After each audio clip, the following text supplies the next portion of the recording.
Yo, VIPs, let's wick it.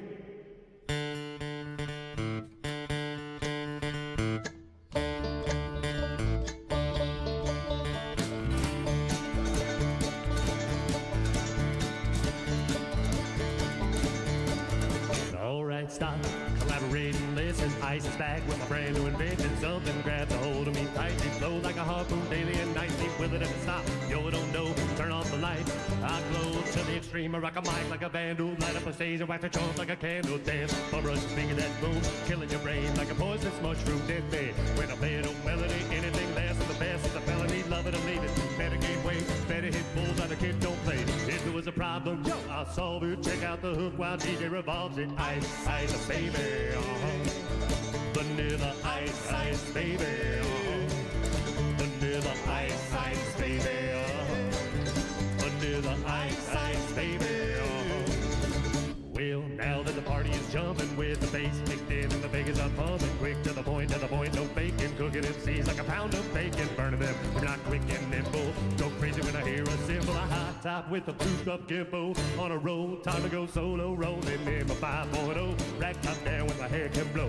Girl is on standby, waving just to say hi. Did you stop? No, I just drove by, kept on pursuing to the next stop, busting left, headed in the next block. Rock Block was dead, yo, I continue to A1A. Beachfront Avenue. Girls were hot wearing less than bikinis. Rock man lovers driving Lamborghinis. Jealous, cause I'm out getting my shade with a gauge of vanilla with a 9 ready for the jumps on the wall. Jumps at the deal cause I'm full of 8-ball gunshots. Ranged out like a bell. Grab my 9, all I heard was shells falling on the concrete. Real fast guns in the car. Stand on the gas, bumper to bumper. Avenues packed. Try to get away before the jackers. Jack police on the scene. Know what I mean? They passed me up and fronted on the dope beat. If there was a problem, yo, I'll solve it. Check out the hook while DJ revolves it. Ice, ice, baby. Vanilla ice, ice, baby. Vanilla ice, ice, baby. Vanilla ice, ice, baby. Well, take it cause I'm a lyrical poet. Miami's on the scene in case you didn't know it. My town created all the bass sound enough to shake and kick holes in the ground. My style's like a chemical spill. Feasible rhymes, chicken vision and feel. Conducted and formed is a hell of a concept. We make it hype. You wanna step with this? Shape plays on the fade, slice like a ninja, cut like a razor blade. So fast other DJs say, damn, if a rhyme was a drug, I'd sell it by the gram. Keep a composure when it's time to get loose. Man, it dies by the fight while I kick my juice. If there was a problem, yo, I'll solve it. Check out the hook while TV revolves it. Ice, ice, baby. Vanilla ice, ice, baby. Vanilla ice, ice, baby.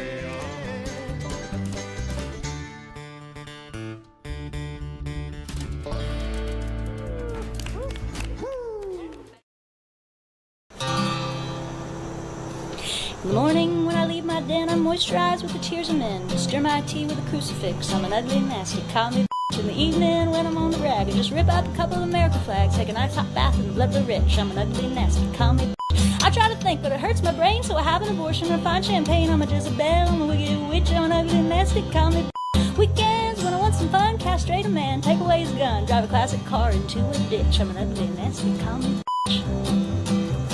Well, I know I am, but what are you? Some fascist bootleg Nazi tool? A whiny boy with a tiny dick, or a dumb fuck redneck backward hick? Did I get it right? Did I peg you yet? Maybe we don't know who we ain't met. Maybe nobody wins, but the already rich. If you're a dumb redneck and I'm a commie.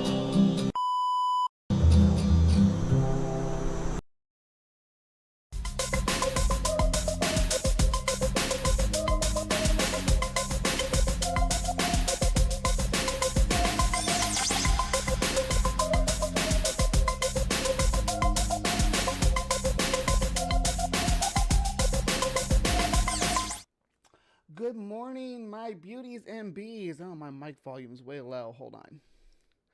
We'll start that over again in just a second. I gotta fix that. 'Cause that's not gonna work. Yeah. Where you at? Volume mixer. 24. Down on 24. Turn it up to 100. That should be much better. Good morning, my beauties and bees. Hello, hello, and welcome to the Hive. It is live from the Hive every Saturday morning. We're right here, starting 9:30. We do 10 minutes of 10 minutes of a little intro stuff and whatnot. We get everybody rolling in, but then we get going, and then the show's fun, and we do about 2.5 to 3 hours generally of. We will start with some Cryptic Corner. Today we have a special Mongolian deathworm coverage, so it's pretty involved too, more involved than anything I've done with seen about the Mongolian deathworm ever. So that should be exciting. And then just a theory. Matt Powell rears his ugly head and says a whole bunch of stupid. So we gotta go deal with that. That's all about Noah's flood and the proof of the flood that no skeptic can deny. Apparently, or no skeptic can refute. We're going to see if we can. And then after that, today is International Lion Day. So we're going to talk about the history of lions. Not African lions or Asian lions. We're actually going to talk about the European lions that are extinct. And their impact on human development and, our cultural growth, because lions were an important facet of early game and sports, and we'll talk about that. So Stick around for all that and more here on Live from the Hive. Hope you like my makeup today. I know it's not as exuberant as my clown makeup from last week, but the makeup's actually, this is this is Tracy Lords from Crybaby. See it? I liked her makeup in that, and I always wanted to do my makeup like this. So here we are. Here we are. Hope it looks good. My bangs are a little thinner than hers, though. That's all right. Good morning. You'll stick with the Mongolian beef. Well, the death worm might eat all your Mongolian beef. Yeah. Oh, yeah. Last night I did the premiere of the Onza video, the Mexican mystery cat video. And I remembered that I was supposed to follow up with you guys about something. And I'm going to go ahead and follow up with you now. Because now's as good a time as any. Yay! Look at that! We got 10 gifted. Oh,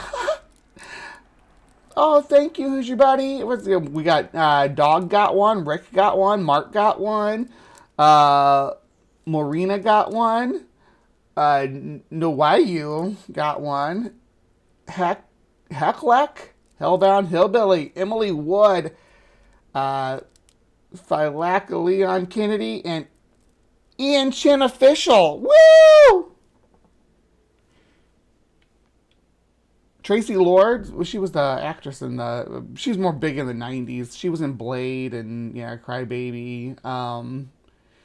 She's one that got, like, her start in porn, actually. But, she always plays, like, a tough girl kind of character. She's the very first vampire in the Blade movies. Yeah. Anyway. And she always wears her bangs really. I like the way she always wears her bangs. I like all the time she has bangs, and she's, yeah, it's good. So I like her style. Anyway. Let me catch you guys up. Let's see, what are we going to use for this? Here we go. Let's use the sci-fi share. Boop, boo. Here we go. Come on, let's share. Let's share.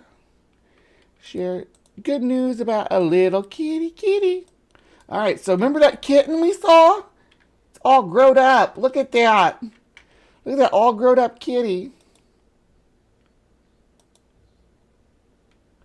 Oh, it's just sound. Oh.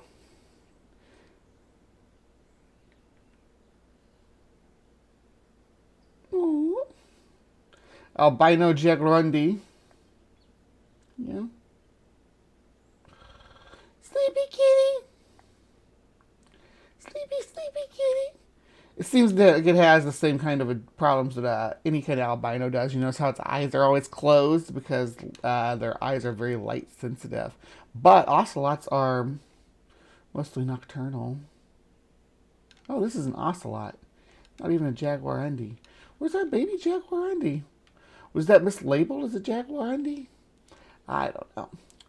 But anyway, there's an albino big kitty anyway.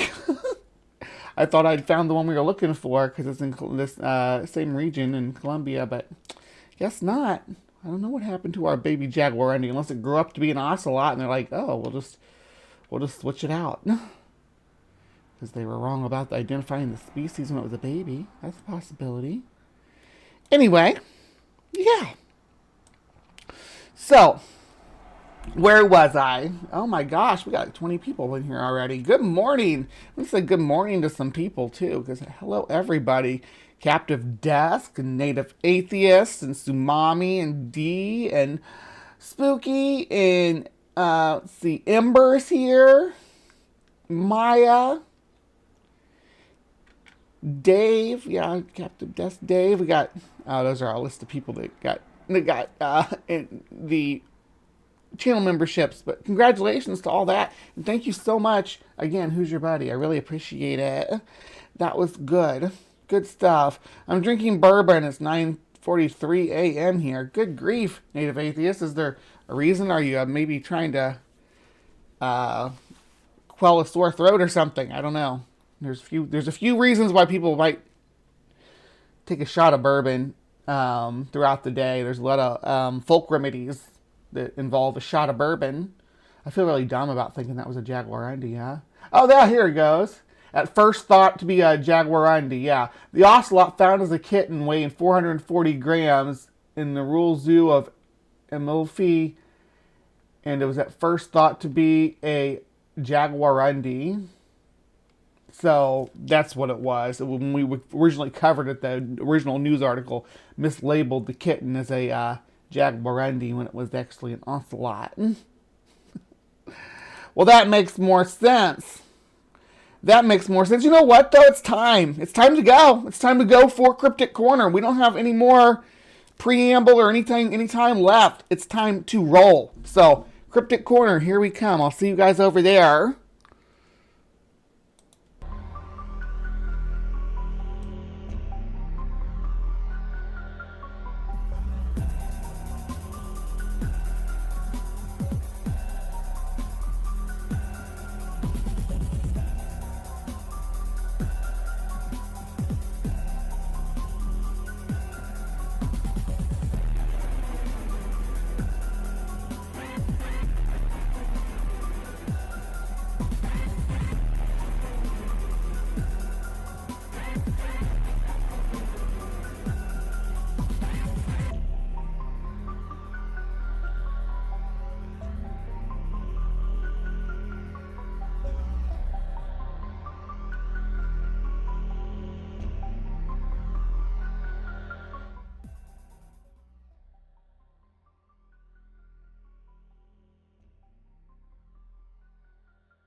Good evening, my beauties and bees. This is Cryptic Corner, and today we have a special show for you. On this show, we explore the unexplained, the supernatural, the paranormal and hidden, the mysterious, the alien, the accursed, and the forbidden. And I am stoked for this one because it's an old classic that I hadn't been able to find enough content on to feel like I really had a good video to cover it. And now I have one video with more than enough content, because the video we're looking at today is like incredibly long, longer than what we usually cover, but it's so in depth and I like it, so we're gonna watch it. And I'm going to comment on it, because that's what we are. We are a skeptic and debunking channel first and foremost. And when someone makes some wild claims on YouTube, I do feel a hint of obligation to reel them back in. All right. So first and foremost, let me introduce the channel. All right. Today's subject, paranormal research, Paul Stonehill. Small channel, not a lot bigger than mine, but still a small channel, 14K.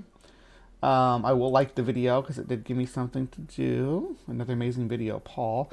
Let me see what else paranormal research Paul Stonehill does. Let's open up. We're going to open up a channel link. Okay, here we go. So we got Bigfoot in Siberia. Mysterious Naga, snake people. Tunnels. That's kind of cool. Berlin, Atlantis, USSR. Ooh, okay, that's getting pretty weird with it. Maya, you might like this channel too. Some of this stuff might be right up your alley, Miss Atkinson, for that Bad Science Sunday show. Check that show out too. That is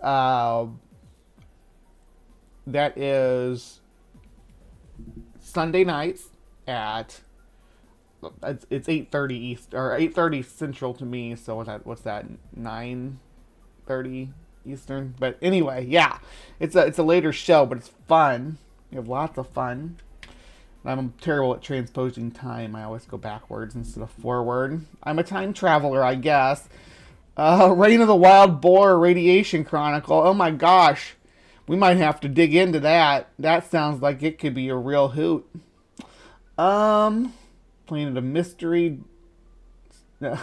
There's a planet where it rains diamonds is I think what that's going to be about. Anyway, you got to get a feel for it though. Alien predatory creatures of the Far East. That's just a hammerhead worm in the picture. Hammerhead worms are not alien. We have them everywhere. they're just rare to see because they're more fossorial than you expect, and predatory worms that eat other worms are at a trophic level where they're going to have a smaller population than, say, earthworms or the dozens of other species of herbivorous and detrivorous worms that it preys on.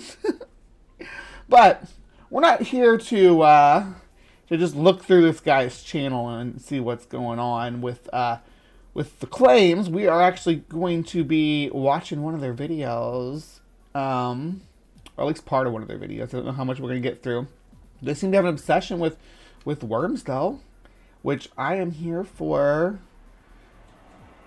Fear and Awe, Mysterious Whale Against the Empire. Oh, that's about, what's his name? The whale that haunted Constantinople, or not, I guess, Istanbul now. Istanbul to Constantinople. Anyway, yeah, that's Porphyrius. Yeah, that was his name. I couldn't remember it. It took me a second. Anyway, so just wanted to give you an idea of the channel that we're looking at here, and what kind of claims and stuff that they're going to be making. You got cryptids. So this is like basically a Russian centric cryptid channel.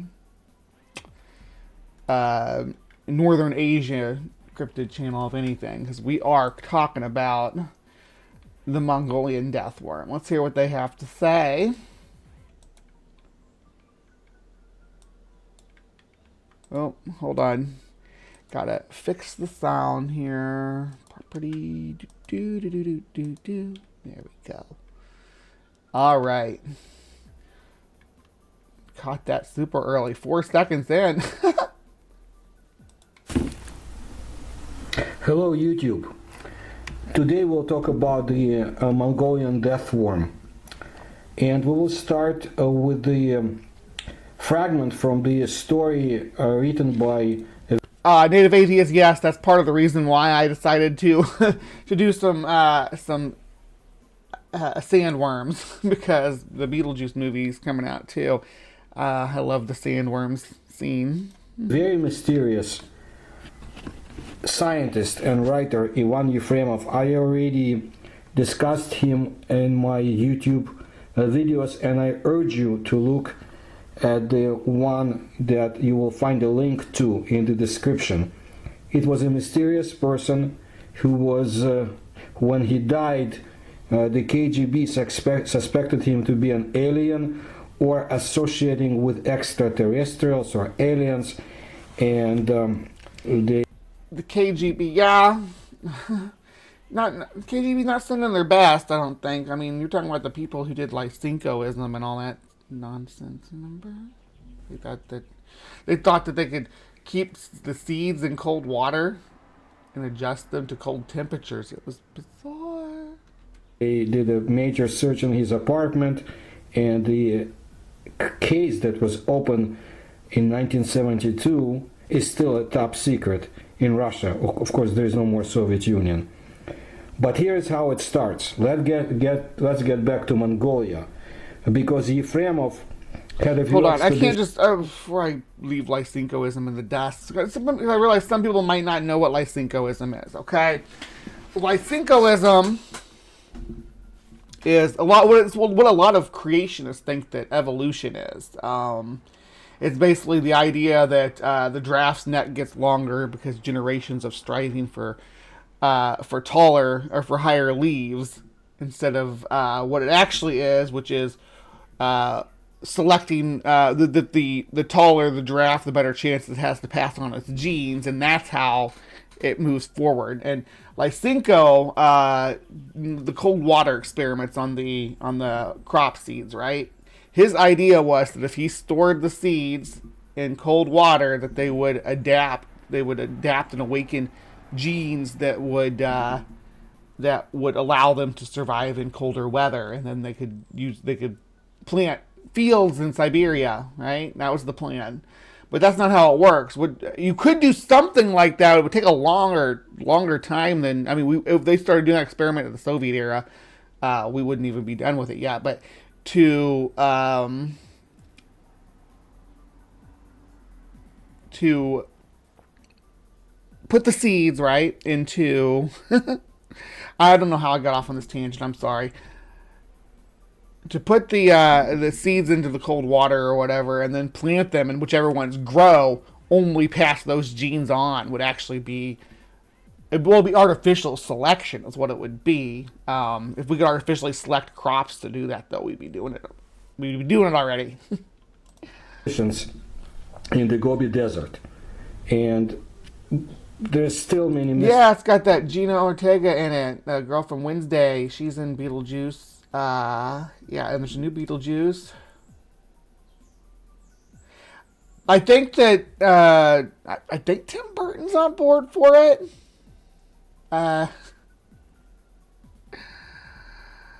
Yeah, there's you get like a little wind in the Beetlejuice.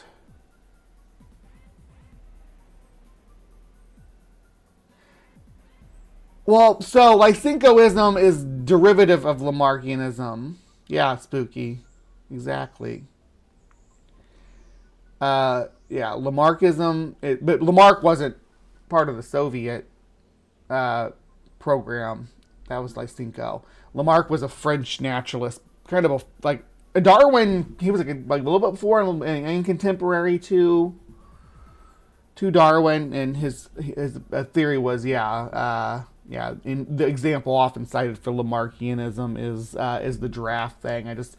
Lysenkoism and Lamarckism, they're both the same principles, at least as far as I can see, as far as I can tell. Beetlejuice 2, bigger, juicier, Belafonte. Pretty sure those are legitimate MDW stage actors in Tremors. Tremors is one of my favorite monster movies. Mysteries and secrets involved with the expeditions, but we want to talk about the death worm today. The death worm! And the beginning is like this. What's the matter with them? Said Grisha, the driver, who was annoyed. Then suddenly he put the brakes on and shouted to me, "Look, quick, what's that?" The view from the cab window was at this moment obscured by Misha, the radio operator, who had jumped down. Rifle in hand, he rushed towards the slope of a large dune. On a flat stretch of sand between two largest dunes, something was moving. Although the creature was crawling at no great distance from us, we could not at first make out what it was. It was moving... Yeah, another name for spooky... No, you were absolutely right. Another name for Lysenkoism was Neo-Lamarckism. I just looked it up to make sure that I was on the right track there. Yeah, so... built on the same principles. Pseudoscience, all of it, though. Convulsive jerks. Now arching in the middle, now stretched out straight. Now and then, the jerk stopped, and the creature simply rolled over the sand. "What a strange thing, a sausage of some sort," whispered Grisha in my ear, as if trying not to frighten the unknown creature. We could see absolutely no trace of legs, mouth, or eyes. The eyes we might miss at this distance, but legs? More than anything, the creature resembled a huge sausage, about 3 feet long.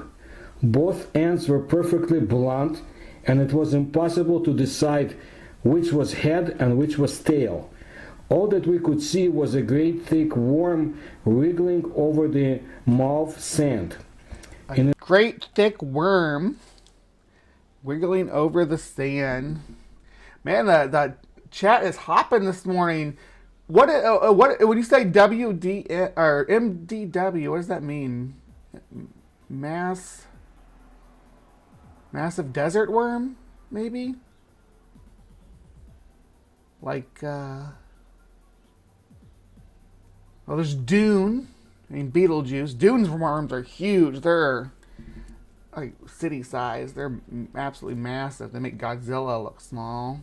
I mean, I think Godzilla could still take one, but he's bigger, or it's bigger than him. I think it would try to eat him, and then his atomic breath would blow it apart. But I digress. Getting into kaiju fights, and you're going to distract me with kaiju fights. But yeah, I do need to know A huge, thick sausage. Yeah, that's what I think when I see a creature rolling down the hill. We're gonna look at some creatures too. Don't worry, we got creatures ahead. Creatures ahead. Don't always listen to your tapeworm, John. Sometimes you gotta take control. You gotta be like Dr. Octopus at the end of Spider-Man 2 and be like, "Listen to me now," and then send your tapeworm out to do your bidding. In its clumsy slow motion, there was something at once helpless and repulsive. I was not an expert in zoology, but I recognized at once that this creature belonged to a completely unknown species. In my travels in Mongolia, I had come across all sorts of animal life, but I had never heard of anything resembling this worm. "What a revolting object!" exclaimed Grisha. "I'll go and catch it, only I'd better put on my gloves. I couldn't touch it." He jumped off his seat, pulling on his leather gloves. "Stop, stop!" He's like, "Yeah, I'm gonna go catch it," and I try to stop him, right? Godzilla needs to fight enormous prehistoric predatory worm. I would watch. Yeah, that'd be great. Victorian Ozempic, yeah, tapeworm eggs. Out to Misha, who was training his rifle on the worm. "Let's catch it alive. Can't you see it can hardly even crawl?" "Okay, and here is his mate coming," replied Misha, putting his rifle down carefully on top of the dune. And he was right, because at this moment another similar sausage, rather bigger, was rolling down on the sandy slope. I'm so distracted by Lake Baikal being on this map that I want to talk about Lake Baikal for a while, because it's such a cool location and such a unique location in the world, and there's no place else like it. It's this isolated huge lake. It actually holds more water than all the Great Lakes combined, but it's not as wide. It's like deep though. It's a big crack in the earth, but it's quite a ways away from the ocean, but it has a seal population, and it's in the mountains, and it does. There's a lot of cool features of it that only can happen at this one lake because of it's the fresh water. It's in a place where it gets a deep freeze and it's big enough to get oceanic currents and things like that at that with the depth. So it freezes over like the Arctic Circle with grinding sea ice. It's amazing. But I digress. I'm getting off track. At this moment, a terrific shriek from the old Darhin, who was Mongolian guide, was heard from the top of the van. He had apparently been asleep, and the shout... Are you talking about the bobbit worms, octopus with no friends? Are you talking about bobbit worms? Because they are terrifying. Some people get them in their aquariums on accident, and they eat all their fish.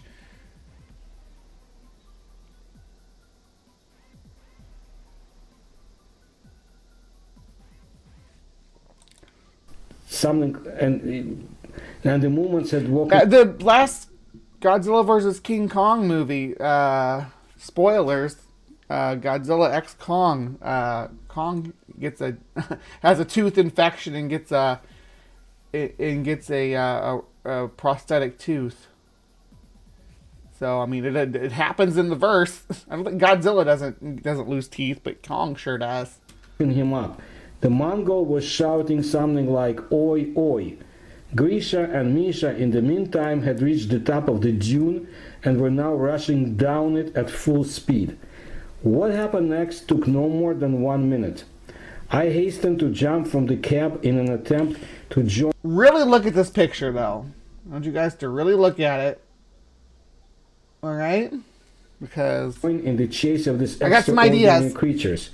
But the moment I left the cab, Darhin rolled off the top and clutched me with his both hands. His face, usually calm, was distorted with fear. "Call them back. There is death there," he blurted out, panting. Then suddenly in a high falsetto shout, "Oi, oi, oi." More astonished than frightened by the old man's behavior, I shouted to both boys to come back. But they continued to run towards the unknown creatures. without hearing me or perhaps not wishing to hear. I took a step towards them, but Darhin pulled me back.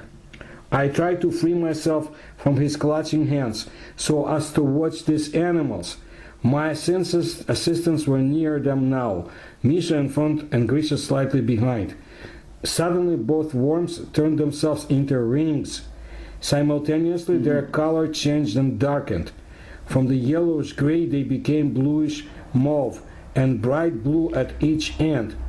Bright blue? Wow, these sound actually kind of pretty. I mean, if you ignore the fact that he's talking about them being like intestines or sausages or whatever, they sound pretty. If it was like a snake. Which, yeah, I will get to.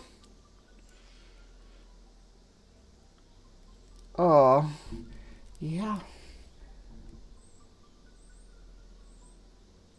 Lorena should have chosen the garbage disposal. Ah! Lorena worms. Goodness gracious, you guys. Misha fell forward on his face and lay still. I heard Grisha shout as he reached his friend, who was lying at a distance of about 12 feet from the worms.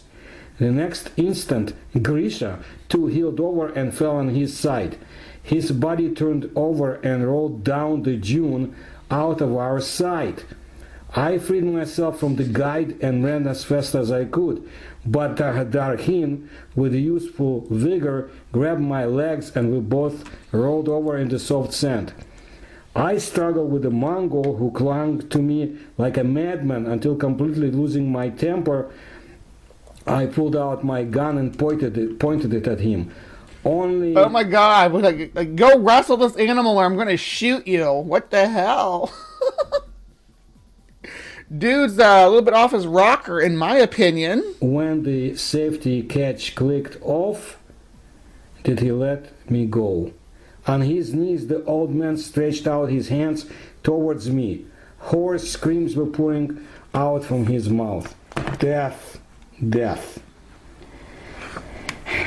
The two men died, and the author added later that the only explanation of this tragedy which I ever succeeded in extracting from Darhin and other experts on Mongolia was that, according to very ancient beliefs of the Mongols, there exists among the most lifeless and remote places of the desert an animal called Alergorhoi Horhoi. This name, uttered in Darhin's horrid screams, sounded to me like oi oi. This worm has never been examined by explorers, partly because it lives in waterless sands and partly because of the extreme terror it inspires in the Mongols. And this terror is quite justified. The creature kills at a distance and inflicts instantaneous death. So that's one of the main things about the Mongolian death worm, right? It that kind of separates it out from your trimmers and graboids and your sandworms from Beetlejuice. Even it has a projectile weapon. The main feature in the folklore is that it has a projectile, which led a lot of people to think that there was some sort of unknown spitting cobra in the Gobi Desert, but I don't believe that that's the case at all. I have some thoughts about the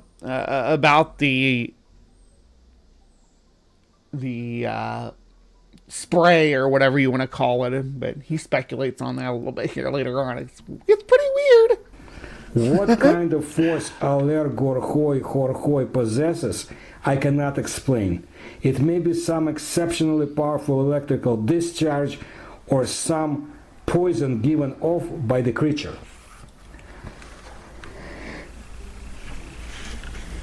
So, Yefremov was one of the people who collected a lot of the information about this strange and mysterious creature who may not be actually contained to Mongolia. Yeah, Al, send in love, baby, send in love. Hope you get to feeling better soon. I know things have been a little bit rough here. And that's very interesting, but this stories of this mysterious creature that lives in the waterless deserts of the Central Asia, they existed long before Yefremov found out about them while in Mongolia. actually there was a great Russian explorer and traveler in those parts of the world. His name was Przewalski. He made a lot of discoveries, and he talked about an animal that lives in the desert of Gobi, which had which possessed skills of killing at a distance. Look Also, at the image of it here, too. When you keep in mind what this thing looks like in all these images. Efremov found out some things from the book of an American paleontologist whose last name was Andrews. Andrews, in his works, gave out Mongolian geographical names and proper names not very accurately in the transcription. So the animal was called Aler Gorhai Horhai instead of Olgoi Horhoi. And that's why in the first edition of his story, that's what Efremov called him, just like Andrews did. There's also a somewhat interesting story I have stumbled on a few times when I'm studying Russian materials. And this has to do with an American... Studying Russian materials. What are we studying? Is it folklore? Is it... or is it... like actual... Are there any case studies where someone's had one of these things in captivity? That's what I want to know. Whose last name was Nisbet, who in the 1950s of the 20th century was actually hunting down Olgoi Horhoi in Inner Mongolia. It's for a long time that the authorities of the Mongolian People's Republic would not give him permission to enter because they thought that he was a spy too. But in 1954, he received the permission, and the expedition on 2 Land Rovers left settlement of Saint Shant and disappeared. Oh, goodness. According to the Russian materials, a few months later... I've got the Russian materials here, but I have to translate them. Hold on.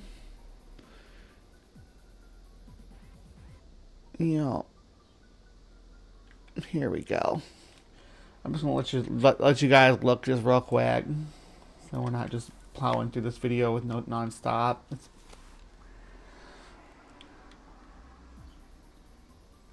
talking about the trip to Mongolia in the 50s. There's the dude. Yuri Gorolov. Okay. On the request of the American government, Mongolian authorities started looking for the lost expedition. And they found the vehicles in very hard to reach area of the desert, and the vehicles were completely wholesome, I should say, without any damage, without...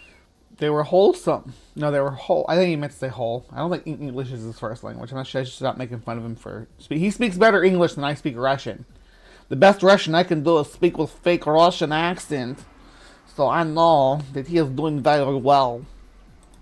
Anything like that. My fake Russian accent's even bad. Very strange. And Mongolians looked for Nesbit and his comrades, but they found nothing until a little bit later they found bodies of the Americans which were lying on open sun, so to say. Take care, John. Unprotected under the sun, and the reason why they died was not hard to establish. Apparently it was Olgoi Horhoi, but the creature itself was not found in the Gobi is vast, hard to reach areas of the Gobi Desert, and I don't know why he doesn't just call it the Gobi. It's the Gobi Desert. The Gobi.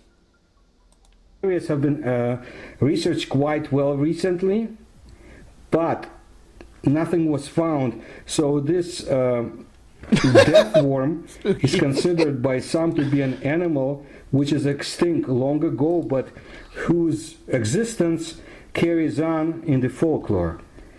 However, some scientists, when they analyze information about Algoy, Well, my Russian accent comes completely from Bullwinkle and Rocky cartoons, so it's Boris and Natasha. hypothesize that they have a hypothesis that it can kill by very powerful poison, for example, hydrogen cyanide. Nature has such creature, for example, centipede kivsak, as it's known in Eurasia, which can kill its victims at a distance with a stream of hydrogen cyanide. But there are even more exotic hypotheses. For example, Olgoy Horokhoy kills using the small ball lightnings, which are formed during the powerful electrical discharge. I want to clarify that the one that spits that sprays the poison is actually a millipede, and it sprays the cyanide. It's not a centipede, but maybe the words are the same in Russian, and so he's translating it. But yeah, it's a millipede. I don't think there's any centipedes that spray cyanide for their. There's definitely millipedes that do, but centipedes are hunters, so it'd be a weird hunting tool. Something else. There was another person who looked for the Mongolian worm. It was back in the 1990s of the last century, of the 20th century, and his name was Ivan or Ivan Makarle. Together with Dr. Yaroslav Prokopets, who was a specialist in the tropical medicine and an operator whose ears are scooping, they actually did 2 expeditions to most distant areas of the Gobi Desert. See, he said Gobi Desert there. I don't know why he keeps saying the Mongolian Desert. He knows it's called the Gobi. I like this pretty snake, though. I think I know what kind of snake that is. Let me see. Mongolian. Oh, yeah, I closed that. Oh, well. And he popularized the story of the Mongolian death worm in the West. Ivan Makarle from the Czech Republic. They did not meet the creature, but he read a lot of books and materials available. For example, the Mongolian book Altain Saadak Goft, which described the Olgor Horhoi, saying that it looked like a god full of blood, and that like a stuffed sausage. If that looked like a stuffed sausage, that's kind of gross looking, but let's see. You can spot its movement on the waves of the sand when the creature moves around. Makarle listened to the stories of the local people, and when he came back, he actually produced a movie about this mysterious monster of the Mongolian sands, which was shown on the Czech TV and then later all over the world. These look like polychaete worms, maybe. He was the one that maybe came close in the end of the last century about it, but not too many people talk about this cryptological creature nowadays. Maybe just those who really study it. I think what he's got up on the screen right now is polychaetes, right? Like these. Oh. No, that's his channel. Hold on. Is the polychaetes like these, right? All sorts of different feathery arrangements. Look at that one with this weird headdress. All kinds of squiggles. I mean, look at this. The polychaetes used to rule the world too. They're still around, but they used to be. That used to be the main thing there was. Bobbit worms that we talked about earlier are polychaetes. So polychaetes are freaking wicked. There's also rimipedes, which are weird looking sea animals too, but I don't think that there's any terrestrial polychaetes. Let's look and see. Terrestrial polychaete.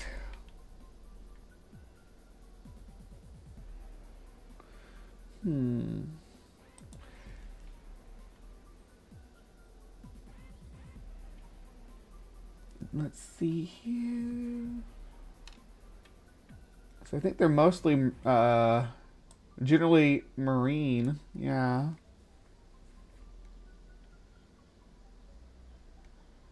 But I don't know of any terrestrial species. If I'm missing one, if I'm not thinking of one, certainly let me know.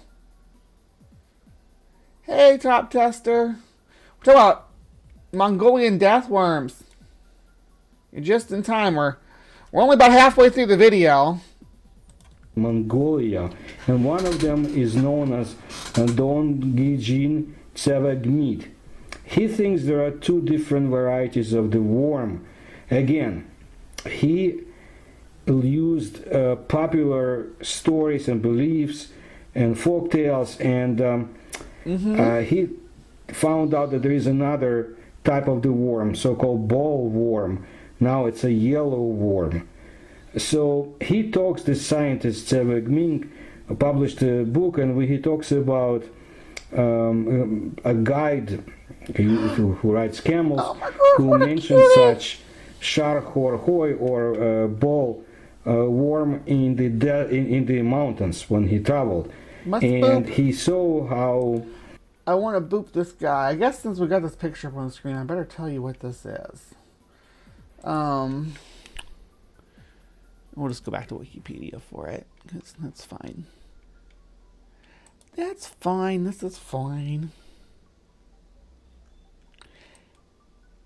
Oh.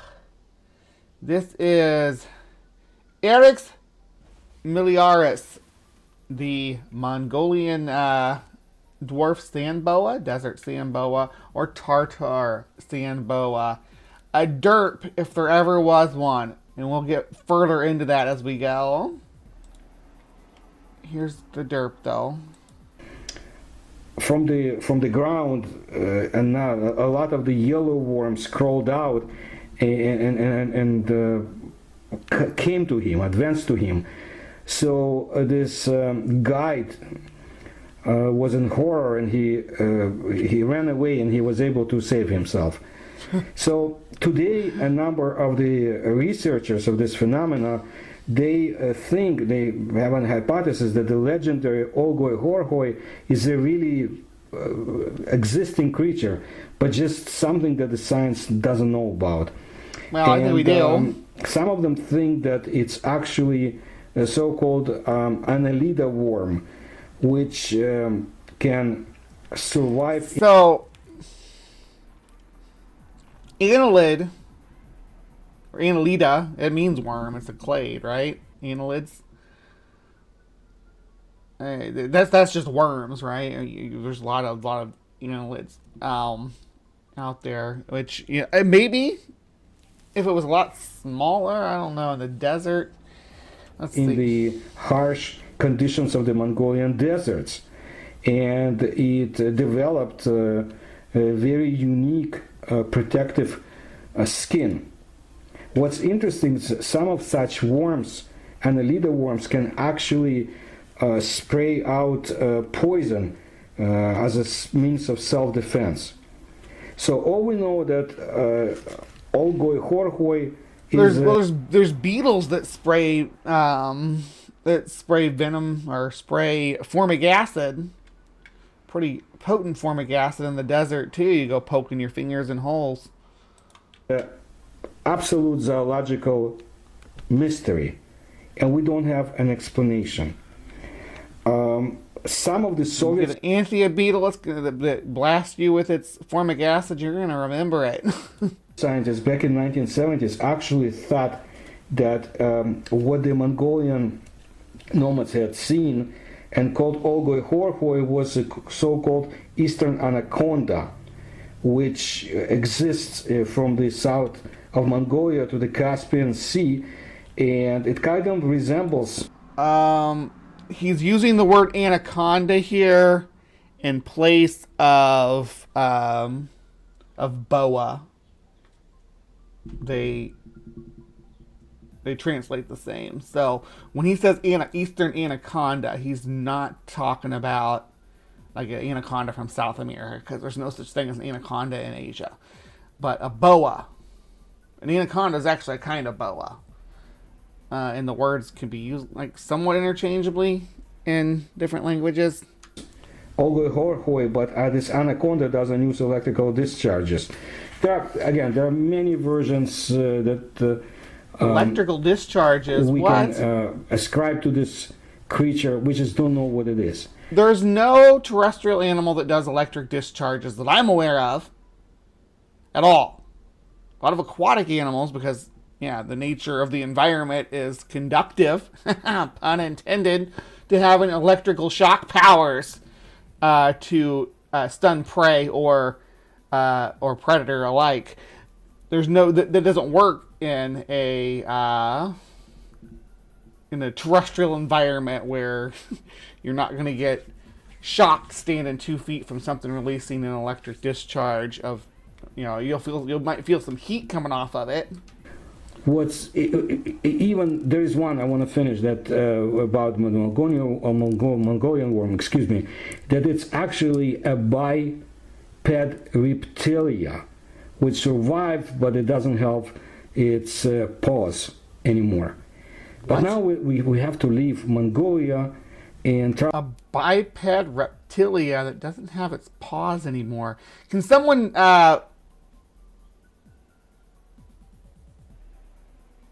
yeah, he means no, it's a sand boa. Yeah. He's using it in place of sand. The one we just looked at, this one. The desert sand boa, or the Tartar sand boa. Travel on to another part of Eurasia, and it's Ukraine, because in the summer of 1988, in the local newspapers, there was a very interesting stories about events in the city of Lugansk. It's time that we drag Chernobyl into this, I assume. Let's see. In May of that year, there were some excavation works in the area, and one of the workers suffered a lot. He was taken to the hospital, and he was burned, and his burn was in the shape, serpentine shape, or like a snake on the left arm. So when he came to himself, he said that he felt like he was electrocuted, almost electrocuted, but there were no cables, electrical cables in the area. People right there. And 2 months later, there was a boy who perished in the area, and the cause of death was so cute. Was from the electrical current from unknown source.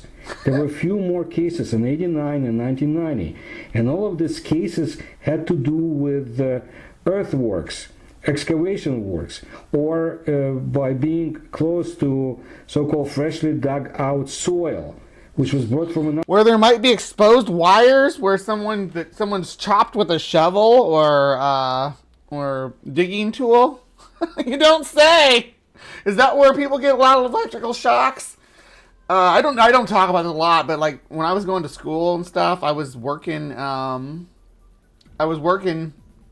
installing satellite dishes around the area, right? And I'll tell you what, I've chopped into an electric line before with a shovel. 1-800-DIG-RIGHT. Don't make the same mistake I did. Another place. One of the people who suffered wounds said that before he fainted, he heard a very strange sound, which reminded him of the crying of a baby, of a child.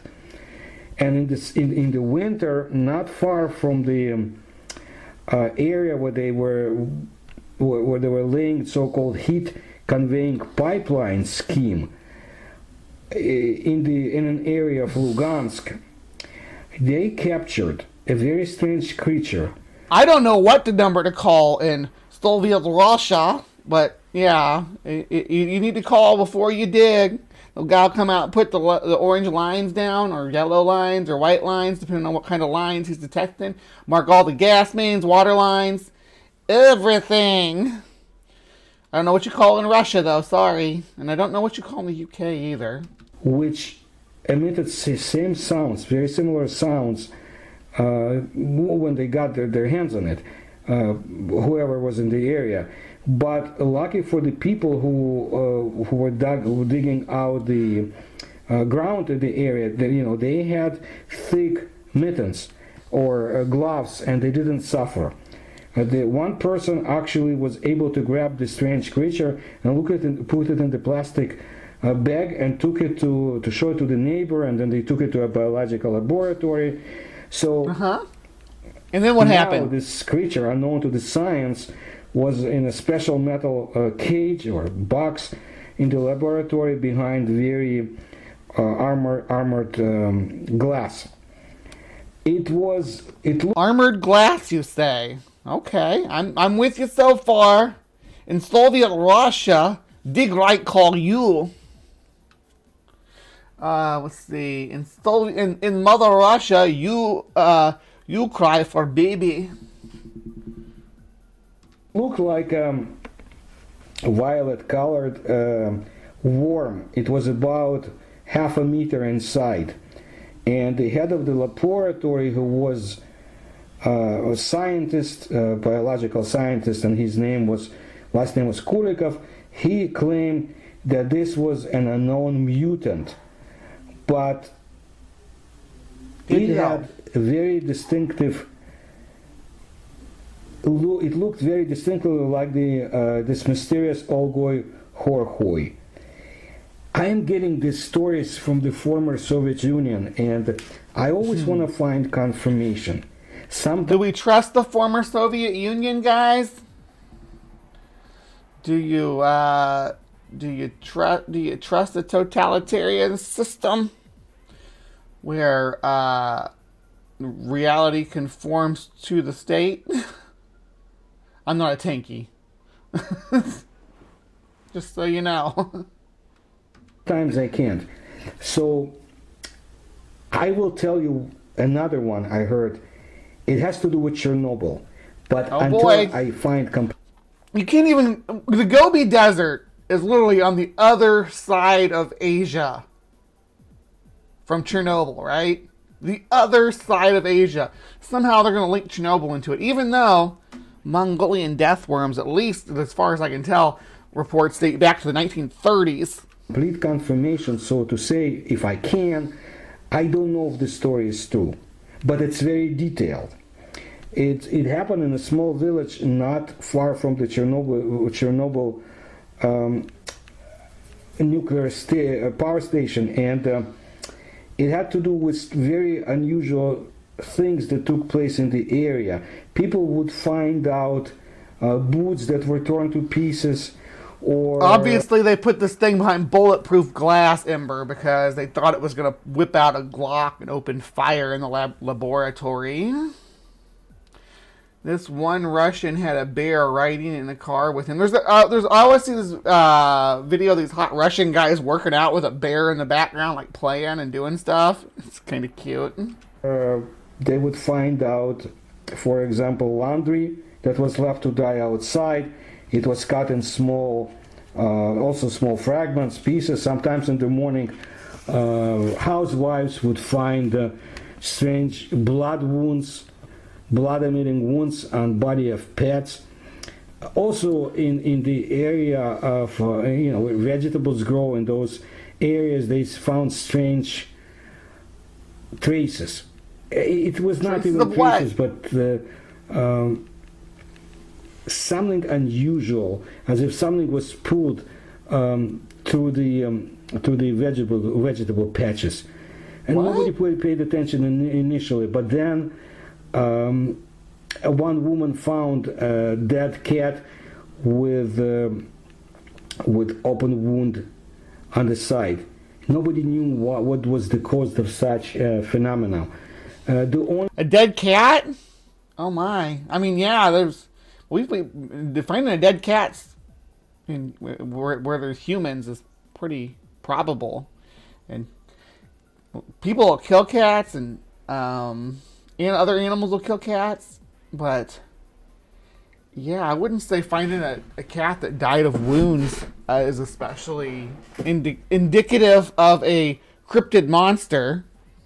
only version they thought that gigantic snakes now live in the settlement, or call it settlement or small village. But more and more things like that appeared in the area. In one home, all the birds were killed, and they thought it had to do with the snakes. Nobody knew how to deal with the unknown creatures, so they decided. What snakes, though? I mean, come on now. You're just talking about they found dead cats and traces of something in a vegetable patch. Now we have birds dying, but are the birds just dying? Like just falling over dead? Because I'd say it's more like a gas leak or something. Birds are very sensitive to changes in air composition. To have patrols at night to scare them away. They even got together with somebody who lived in the area for a long time. They gave him a rifle. They gave him a powerful flashlight so he could go in the settlement and make sure everything is in order. And one night, a local resident, Yelena Fedorovna, went to sleep as usual about 11 o'clock, but she woke up from horrible shrieks. And you're afraid of Mongolian death worms gonna get your binky? I think Binky could take a death worm personally. The shots heard outside, so she got up from the bed, quietly went to the window, could not see anything because it was too dark. Then she took she got a hammer. She took a hammer, went to the door. She was very scared, but a few moments later she decided to open the door, go out to the porch, and then she heard scream, "Lenka, hide yourself!" And this was the person that they hired who saw that the woman left the house. So he ran to Yelena at full speed. He pushed her away, ran inside the house, and fell on the ground. So she closed the door and ran to him. And this person was now in a very strange state of mind. He was shaking, his teeth were making strange sounds, and his eyes had sheer terror in them. And his right hand, you could see blood coming down. He came to himself after Yelena gave him vodka and put some bandage on his arm. That's what you do first in Soviet Russia. You give them vodka first, and then you put the bandages on. Vodka, bandages. If someone's bleeding, it doesn't matter how much they're bleeding. Vodka first. Initially, the woman thought that Vitaly, his name was Vitaly, was actually saying nonsense, or maybe he was not in his right mind. However, because he was stuttering and speaking about some white worms with red eyes, about a meter long, and he was looking around scared, and his arms were shaking. Never in my life I saw such creatures.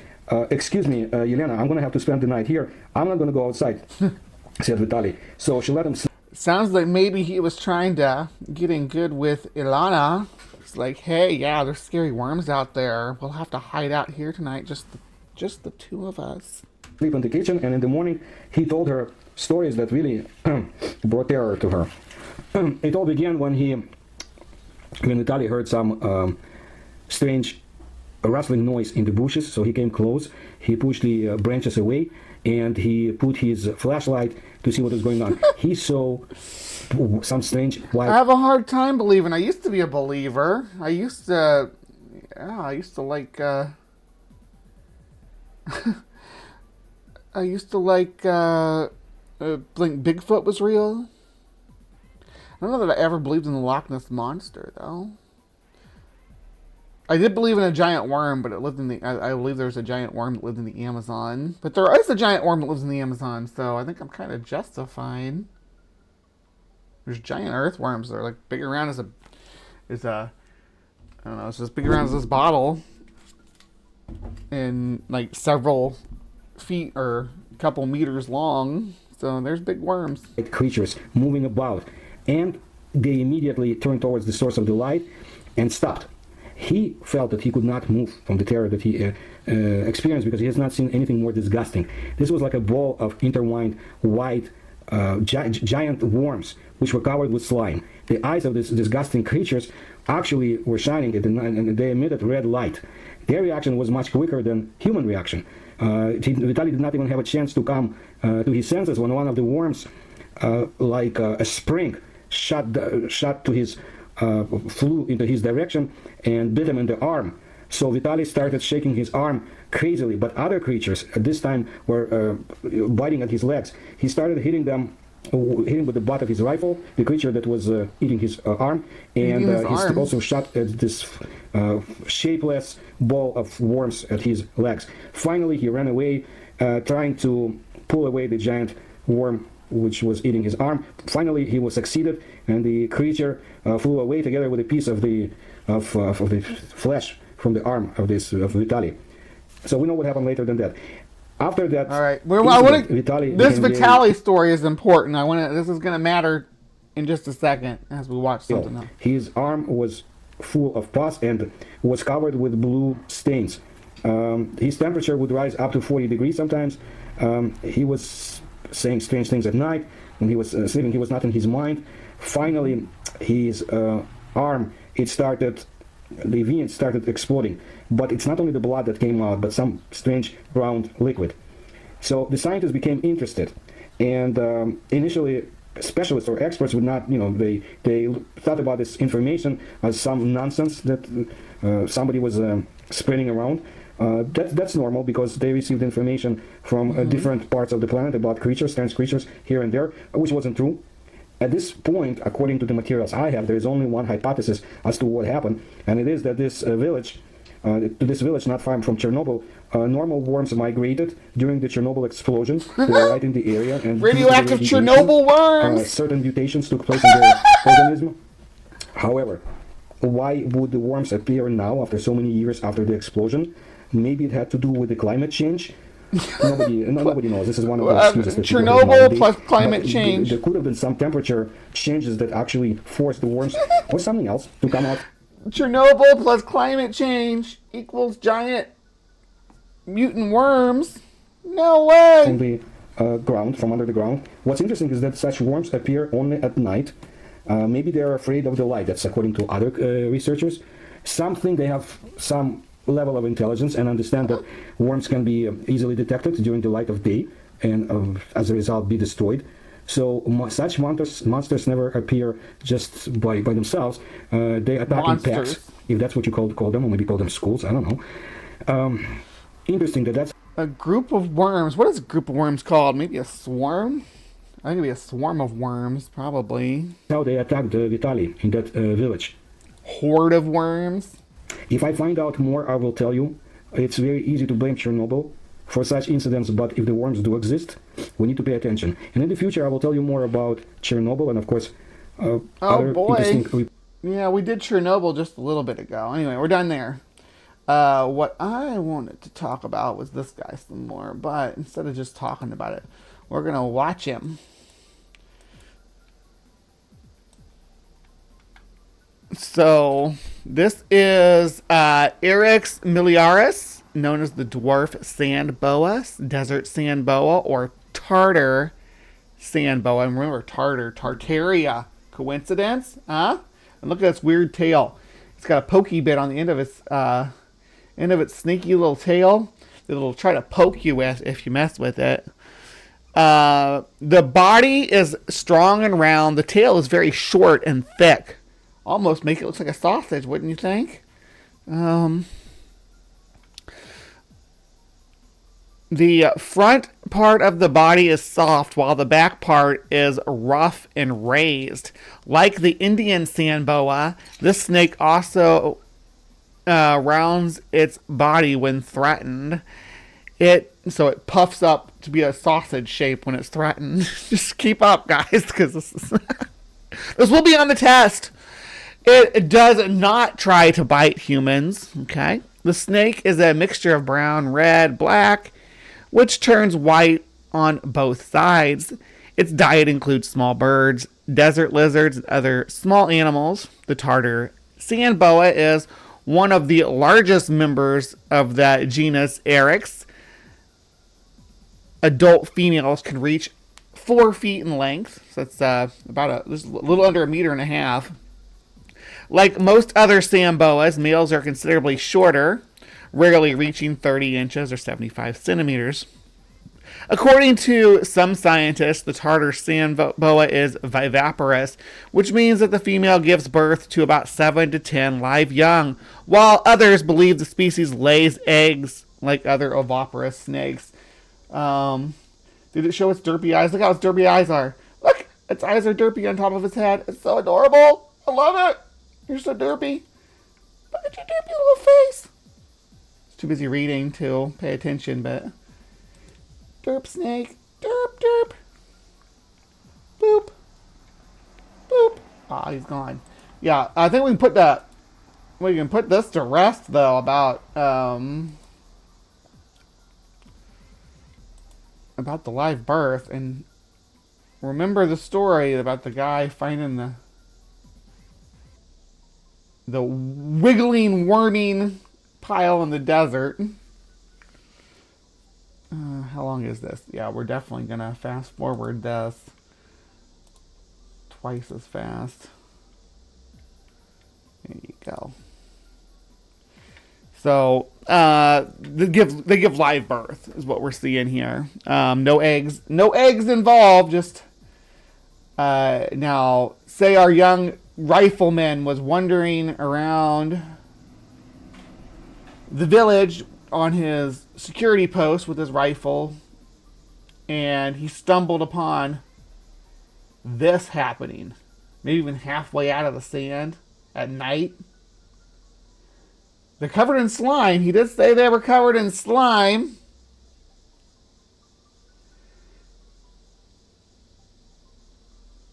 A clue of worms? That's boring. I don't like that. What about a slime of worms? That'd be a good. Or a mischief of mischief is ferrets, right? Are mice a mischief too? Yeah. But as you can see, these animals give live birth. So, and mixed among their little stripy babies are the expelled eggs, eggshells, which are soft and leathery, and lots of gooiness that people might think is. See, once you get a whole bunch of them coming out all wiggly, look at that. I can definitely see how someone would be all like, "Oh my God, it's a giant worm, desert worm tendrils, tentacles rising from the sand."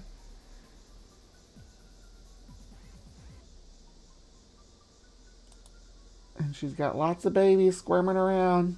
Now, look. That would freak anybody out, because people in Russia, especially back in the day, didn't, and it sounds like a lot of people still don't know that these things give live birth. So snakes lay eggs. When they run into this and it's doing that, must not be a snake, right? I don't know if this is too graphic for you guys. I'll finish up here. All right. So there's another snake in Russia. I also thought we'd just get a quick spotlight too. This little guy's pretty feisty. Check this out. I don't think this has anything to do with the Mongolian deathworm, but check how aggressive this little guy gets. He's not messing around. That's an arrow snake.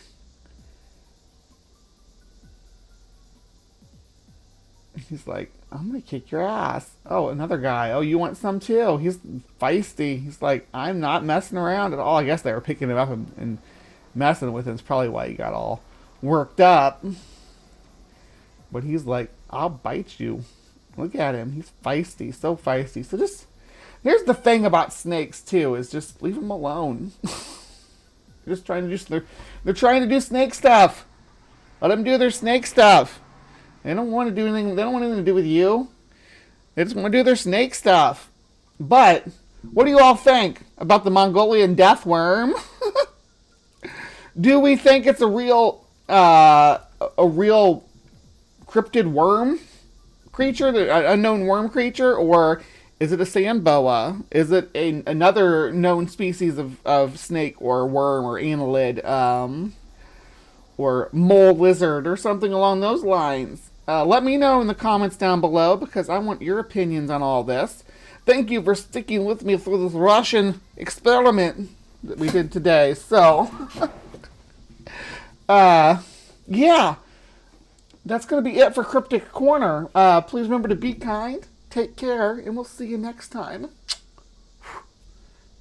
Alright, don't go anywhere.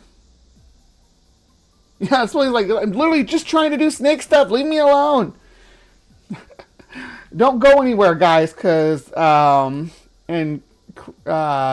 almost said Creation Watch. We haven't called it Creation Watch in a long time. It's, just a theory. We're going to have Matt Powell over there, so stick around.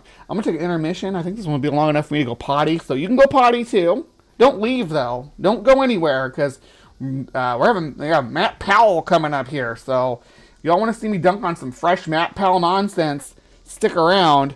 But yeah, I'm going to go to intermission. I got to go to the bathroom. I'll see you guys in just a few. I think this is the first time I ever engaged you was to ask if you were going to talk about this in one of your debates, is the Cambrian explosion and the misrepresentation. And, at this point, for a lot of these guys, it's a deliberate misrepresentation because they've been corrected about the misnomer that is the Cambrian explosion. You want to go ahead and fill us in a little bit about that? Yeah, I did actually have one conversation about the Cambrian explosion with a long story short a number of months back. After I first saw his videos, the team and I who do the videos, after we first ran across him, we did 2 responses to his video. I can't remember the name of it, but anyway, he's basically reprising Darwin's Doubt. Darwin's Doubt, for anyone who doesn't know, is a book written in 2013 by the Discovery Institute fellow Stephen Meyer, who's not a biologist, he's not a paleontologist, he's not a geologist, he's a philosopher of science. Perfectly respectable field, not relevant to the topic. Yeah. And so Meyer writes this tome. I mean, this is like a 500-page book on the Cambrian explosion. It really proposes 2 theses. The first is that the fossil record shows what looks like an act of divine creation. You have nothing, and then you have the Cambrian organisms. They all just pop out of nowhere. Then his second thesis is that mutations and natural selection can't account for the diversity of life that appears in the Cambrian. Well, they're both just flat wrong. They're both really bad theses. But because, for one thing, there were organisms preceding the Cambrian critters. We've known that since, I think, the 60s. Although it's only been relatively recently that the Ediacarans, which are the organisms preceding the Cambrian, or immediately preceding the Cambrian, have been identified. There are things like Kimberella and Dickinsonia and Hautia, which are animals, and in fact some of them are bilaterians.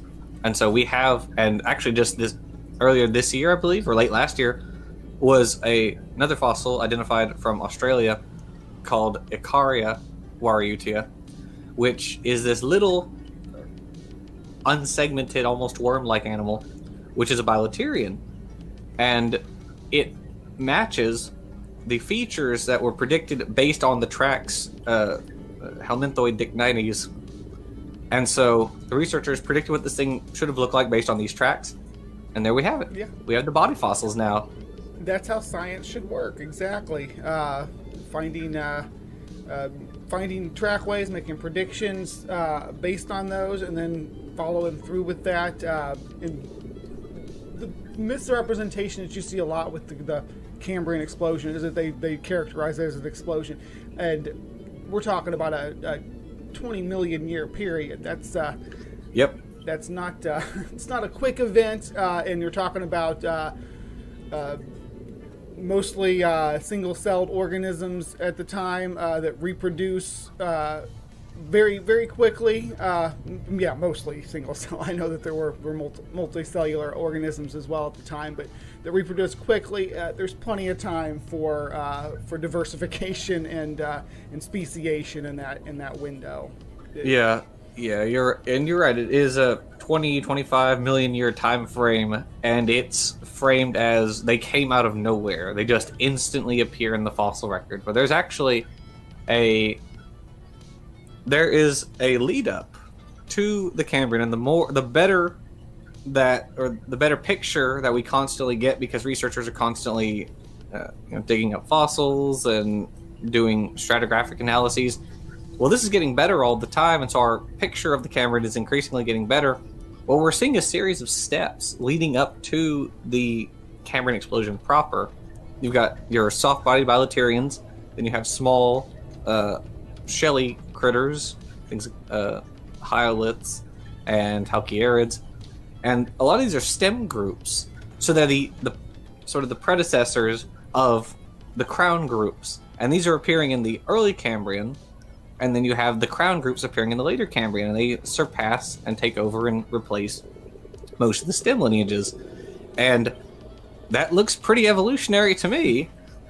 But, of course, most creationists, most intelligent design people are entirely unfamiliar with paleontology, entirely unfamiliar with paleobiology and geology. And so... And they depend on their audience being unfamiliar with that stuff, too. That's really... Absolutely.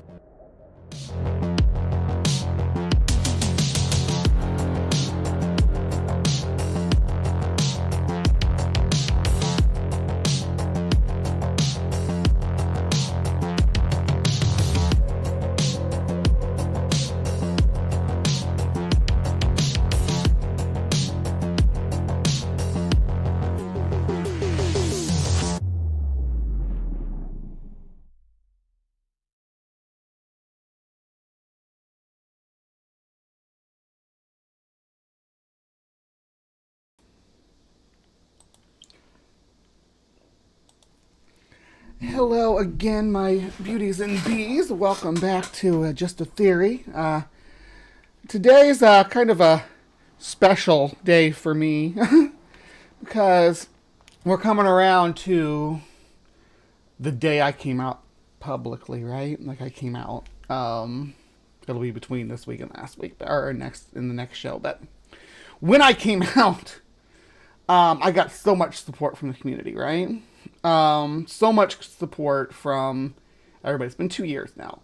Said, Bree, we stand with you. Whatever you choose to do, however you want to move forward, we're with you. And there was just all around good cheer about it, right? And then the people that I had been setting up debates with, and the people who I had been scheduling things to the on the other side dropped out. Nobody would touch me anymore. They sure would make videos about me though, and one of those people that liked to make videos about me right after my transition was Matt Powell, right? The apologist who says the air in space is different, so the fire is different.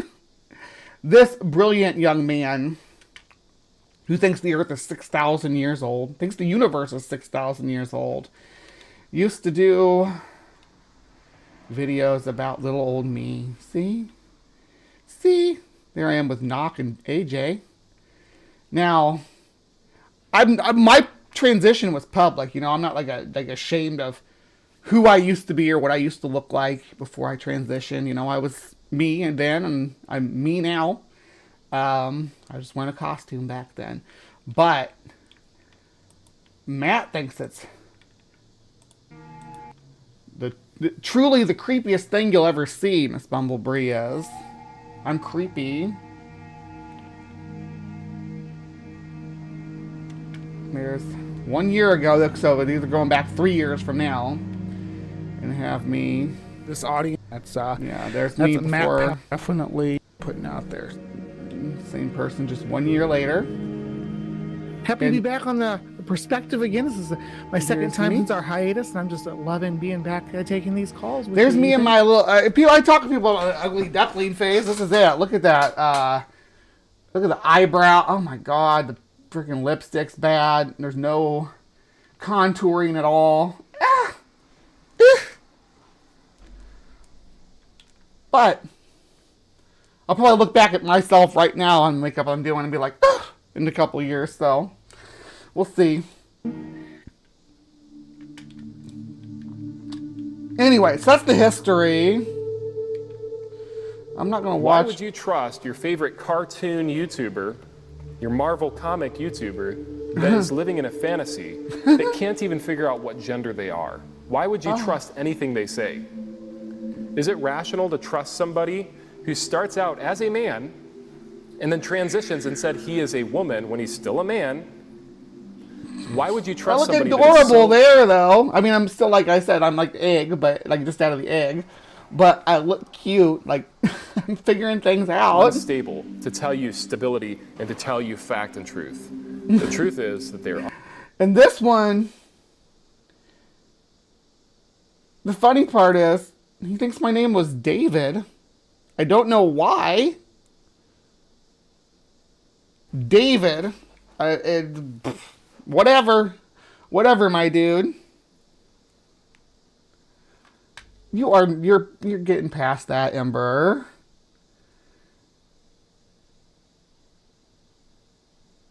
Yeah.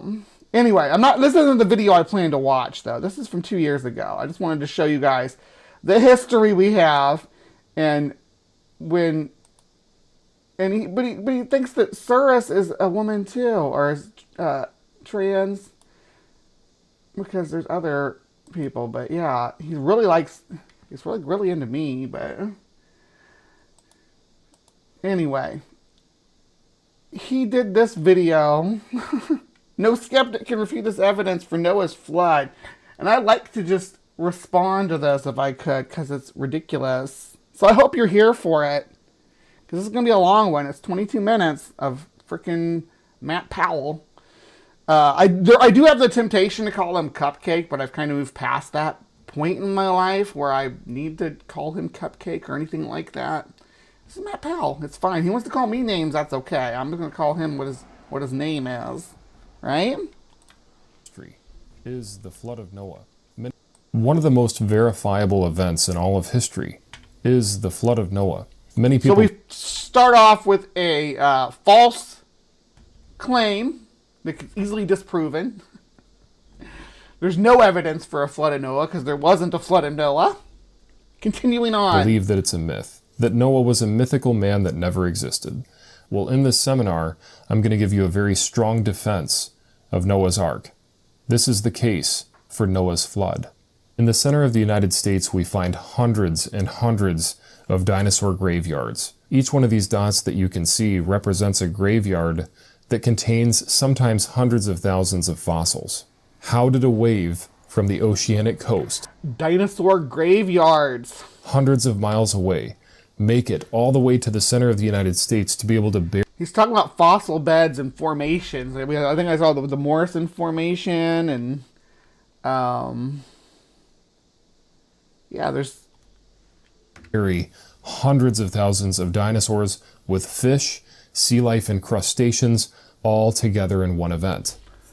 I don't think that there's necessarily a correlation between dinosaur fossils and sea life. I don't think they find a lot of marine animals with dinosaurs. I'm sure they do find some. I mean, there definitely would have been dinosaurs that lived in coastal plains and actually maybe even lived off the bounty of the sea, like some terrestrial animals do today, like bears and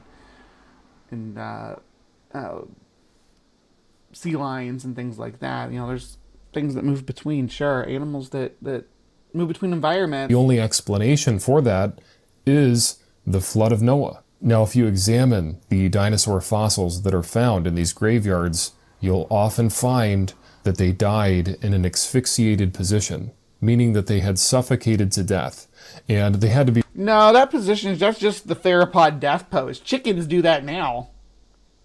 Like, they don't need to be put in water either. You just lay them on the ground, and they'll rigor mortis will pull them into that pose as they decay. It's because that's how their bones sit together at rest when the tendons aren't pulling. That's why chickens sleep with their like, chickens sleep like that, with like their neck all the way back, and then their chin resting on their on their neck. Because, well, most birds sleep like that, except for really long neck birds like swans, but... Be buried quickly in silt, otherwise they wouldn't have been preserved to begin with. Because remember, to get a fossil, you have to have rapid burial. And within some of these dinos, we find preserved blood cells. The blood cells have been analyzed by certain scientists. By certain scientists, guys. Just certain scientists, right? Triceratop blood clots. Oh. From... they give a cause of death. They did a whole, CSI investigation. And cause of death was drowning.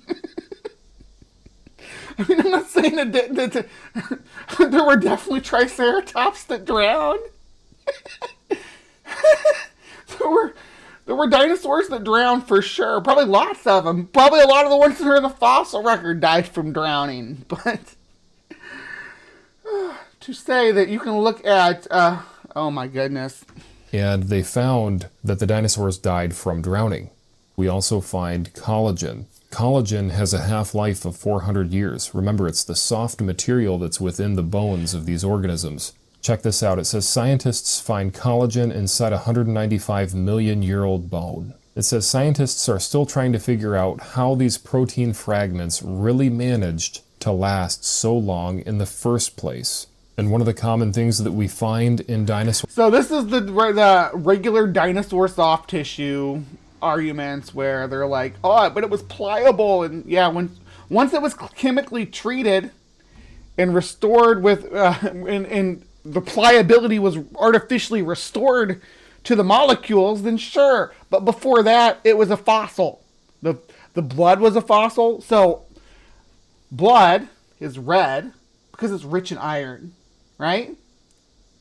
Iron is so heavy that in the mineralization process, the iron part of the blood doesn't get replaced. It just stays. It just stays there. And if it's inside of a bone, then the structure of it from how it was in life will not change because it's preserved. It's encased inside a bone. So you have basically an iron stain of blood cells. Dinosaur stomachs is grass and ferns. The dinosaurs were buried so quickly that these plants didn't even have time to be digested. We have a dinosaur right here that they call Skippy. It still has its intestines, colon, liver, muscles, and a windpipe. They're not fossilized. They are they are fossilized, Matt. It's Lagerstätten. They're fossilized. They're mineralized. The substance that makes them up is not the stuff that made a dinosaur. That stuff is gone.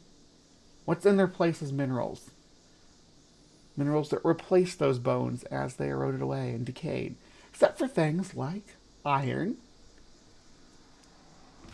They are intact organs. And this is a picture of a mummified nodosaur. It weighs 2,500 pounds and still has intestines. Mummified is not what you're looking at there. That is not mummified. This was a float and bloat death is what I believe they've ruled this, which means that it was carried out to sea. We see this happen with cows, horses, hippos today. They swell up really big when they die from the gases in their body, and those plants and stuff that you said didn't have time to decay.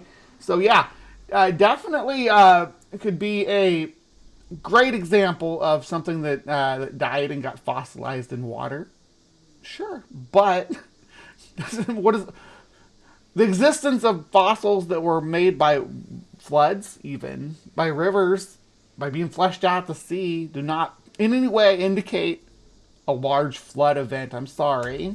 And scientists believe that it was, quote, swept to sea by a flooding river, sank, landed on its back, and pressed into the ocean floor. And one of the common things that we find are clams. It's called Lagerstätten. On the top of Mount Everest. I think I'm saying that right. Am I saying that right, Titan? You know how to say it. Lagerstatten, right?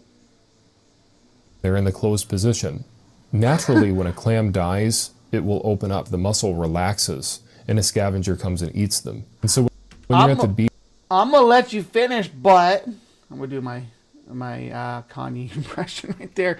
I'm gonna let you finish, but those are brachiopods on top of those mountains, not clams. you'll notice that all of the shells are in two parts. These clams that are on the top of Mount Everest are closed. That means that they were catastrophically buried. And What is this? You got Kent Hovind slides here? Good grief. then Mount Everest was pushed up through catastrophic plate tectonics, with the clams contained near the peak. And in the mountains of Peru, we find 11-foot wide oysters that weigh over 600 pounds. And if you look at them as well, they're also closed. And whatever had buried them, I'm going to give you that. I'm going to say if clams were buried so fast that they got buried with their mouths closed. So, do you know about the Burgess Shale? It's a whole formation of that was trapped by a landslide. Yeah, those things happen. That's good for the fossil record for us to document these things. And its position in the geologic column tells us where and when it happened. I say where literally because the plates are moving around. So, like when the Burgess Shale happened, for instance, we know it was closer to the equator based on the life forms and what their requirements are for energy, for solar radiation. So we know that the plate was down lower. We can tell a lot about a formation. had to have been so powerful because they couldn't relax, they couldn't open when they died. They must have been buried by a tremendous amount of sediment. The Bible says 15 cubits upward did the waters prevail, and the mountains were covered. Check this out. It says, Doesn't that presume that all mountains are at least or less than 15 cubits above sea level? No, they could be no more than 14 cubits. That's a short little mountain. Cubits aren't that big. What's a cubit like? How big is a cubit? I think it's like 3 feet.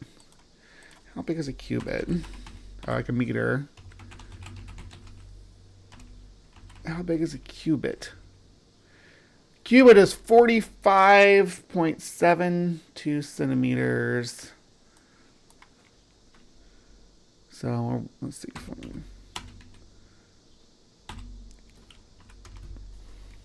So, like a foot and a half long. Right? So, that would work. Those are some tiny mountains, y'all. a well-preserved whale fossil has been discovered on a California mountain. The nearly intact fossil of a whale has been unearthed at a construction site in Santa Cruz County. We also find whales that are buried in the... You know that there used to be an ocean over there, right? Like, the Great Basin used to be a inland sea. Yeah? You know about that? You heard about that? It's a big inland sea? Great Basin? Yeah. in the vertical position. Check out this article. It says near Lompoc, California, an 80-foot whale fossil was found in a diatomaceous earth quarry. It was oriented vertically, standing on its tail, passing through millions of years of strata. Supposedly... I like the illustration on that one. Back real quick. It's like somebody tried like a Moby Dick drawing. What are we looking at here? Vertical whale fossil from Talk Origins.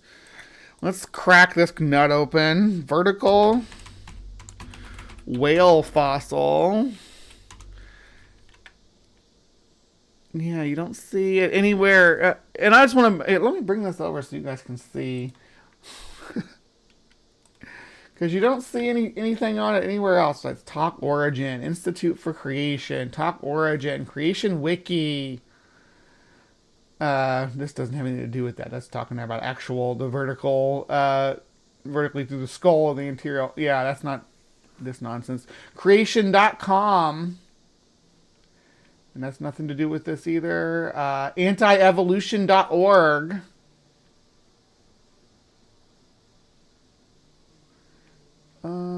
Diatom Quarry. Let's see if this has anything. The fossil forum here. Are they talking about the same thing?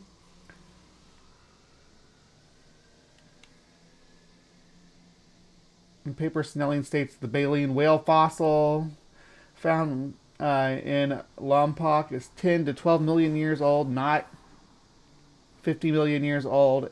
It's hard to say for sure if this fossil is conspecific with the extinct rock whale. Is that it? That's all you guys got to say about it? Found in vertical position. Let's see. Trying to find actual science on what we're looking at here. The old salt blog. Okay, let's see here. They turned out to be 18 teeth and a flipper bone, a portion of a jaw and skull of a sperm whale is all well preserved. The fossils are believed to be 10 to 12 million years old. Okay.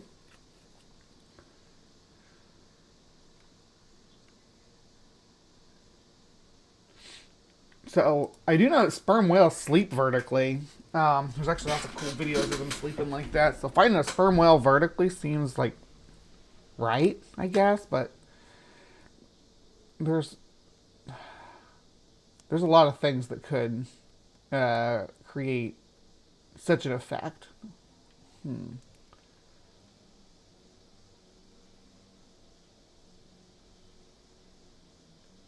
Predatory four-legged whale. That's nothing to do with this either.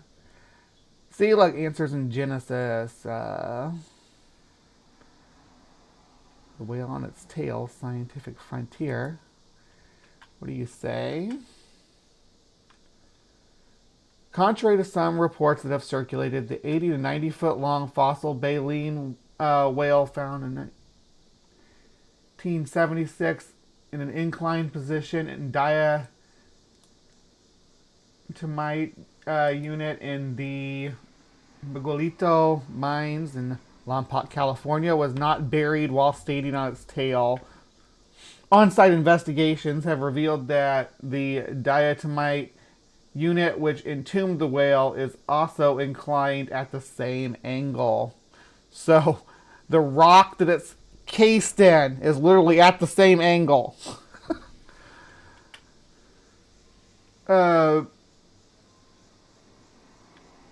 The whale having been buried in the diatomite unit while both were in a horizontal position, and subsequent earth movements have tilted both. Nevertheless, the whale fossil still bears a testimony to its catastrophic burial, and thus the catastrophic disposition of the enclosing diatoms.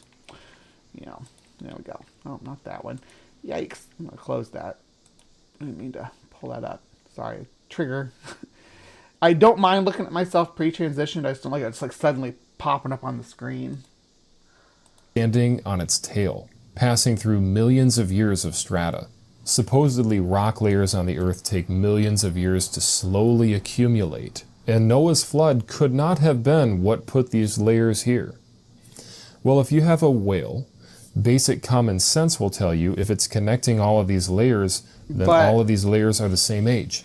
It wasn't through all those layers, though. It was through one layer, and then that layer the whole layer was dispositioned by Earth movement, by tectonics. Because otherwise, if you had part of the whale getting submerged in these lower layers as they were slowly forming, the top part of the whale would have completely rotted off. It would have been eaten by critters and scavengers. I tried to buy makeup with bunnies on it.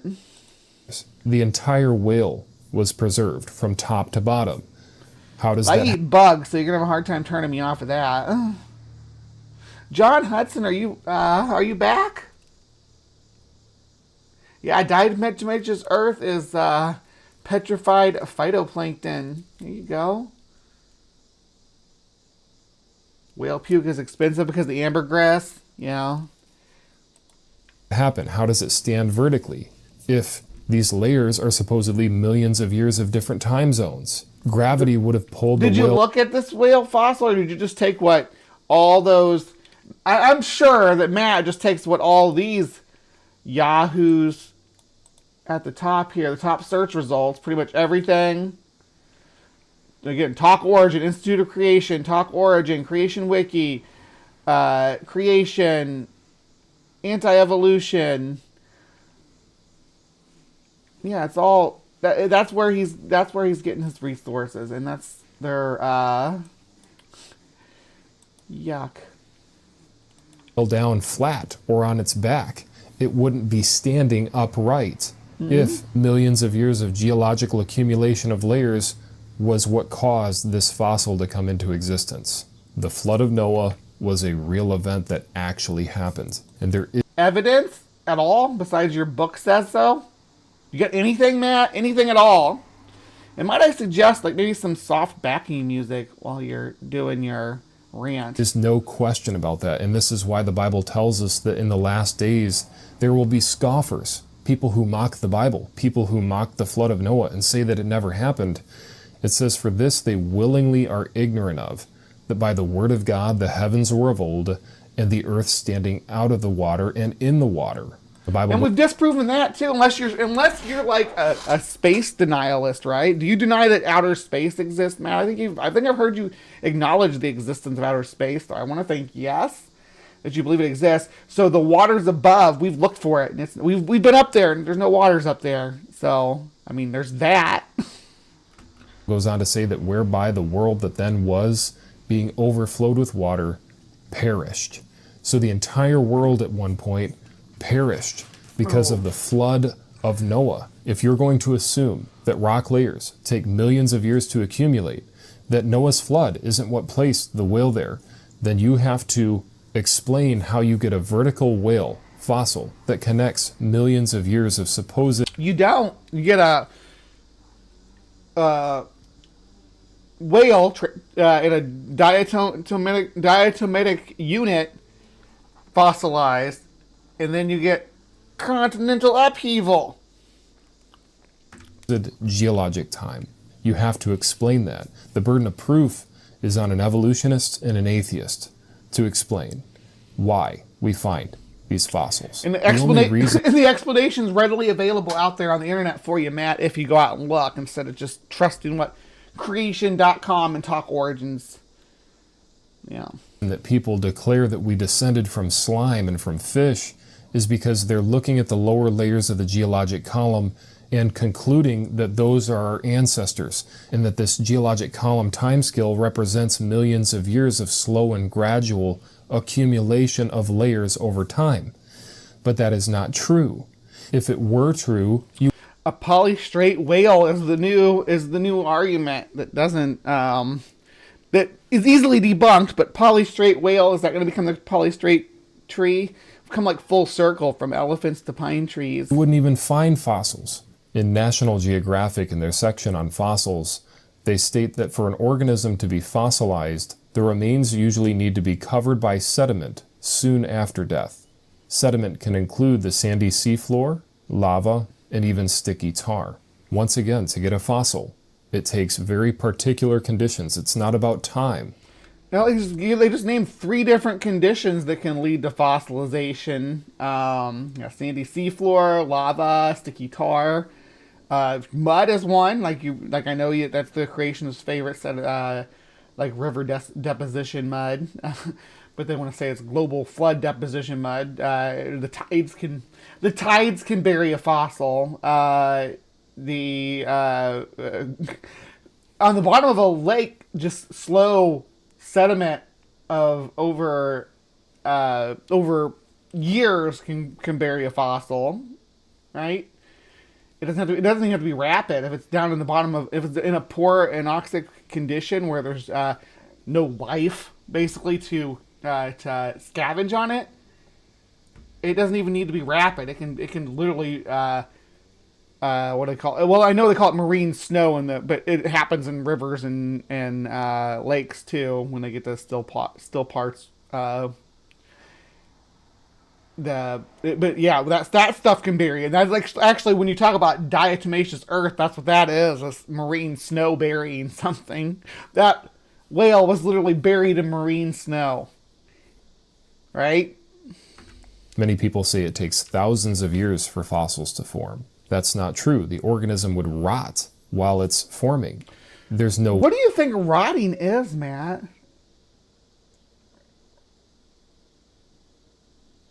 Rotting, oh my goodness. Okay, so rotting is organisms consuming, bacteria and microbes consuming, and funguses and all sorts of stuff coming in and consuming the organic material.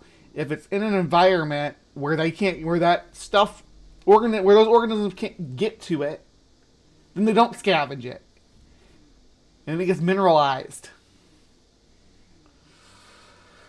As the elements that make up the organism seep out through the porosity of whatever media they're contained in, as that seeps out, minerals seep in to replace them. It's a process called fossilization. It happens over millions of years on the bottom of lakes. And sometimes it's not even the bone. Sometimes it's an impression of where something fell and died. Say it fell and died and smushed into the mud. Something swooped down and grabbed it. But it left that impression in the mud. That will fossilize the same way when that marine snow settles into that shape of where it was. A way that it would take thousands of years to even get one fossil. Fossilization is not about time. It is about conditions. And if you look at these coal seams here, you will find that there's identical amounts of C14 in each of the coal seams. Now, C14 only lasts 50,000 years. Max. That is absolutely not true about the C14 in each one of those coal seams. That's absolutely false. How is it that each of these coal seams contains an identical amount of C14? What it shows us is that all of these coal seams are the same age, that they all were formed in one event in rapid... But there's layers of mineralized sediment between the coal seams. How do you explain that? Because you have so coal seams, decaying plants, and deposition for millions of years. Then a layer of sediment over top of it, sealing it in. And then it can do another wetland maybe goes in, or a forest goes in above it. And that just keeps repeating. That's how that happens. How would this happen all at once? How would that even be a thing? Succession.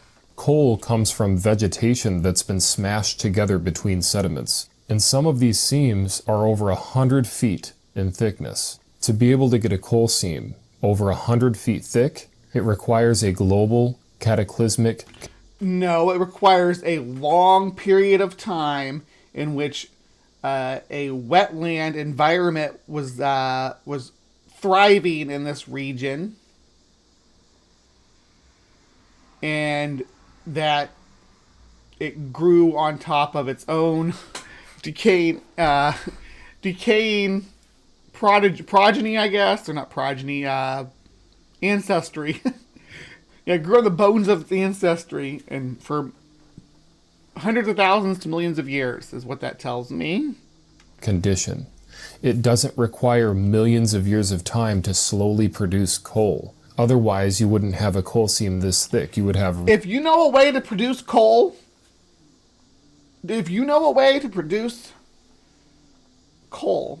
like what we find in coal mines, artificially... or if you know a way to make it faster than the hundreds of millions of years that have gone into making the coal we have today, please let us know your process. Really tiny coal seams all across the world. And one of the more common pieces of evidence that us creationists like to use is polystrata fossils. You can see trees that were catastrophic. So first I want to say one thing, and everybody gets this wrong. Everybody gets this wrong, so don't feel bad if you get this wrong. Tree is not a clade. Tree is a niche. Many different clades can fill the niche of tree. And these are not the trees that we have today. And the niche they fill is not necessarily the same either. Because, well... these aren't necessarily something that grew in a forest, right? But that's neither here nor there. I just wanted to clarify that but these polystrate fossils, is a tree.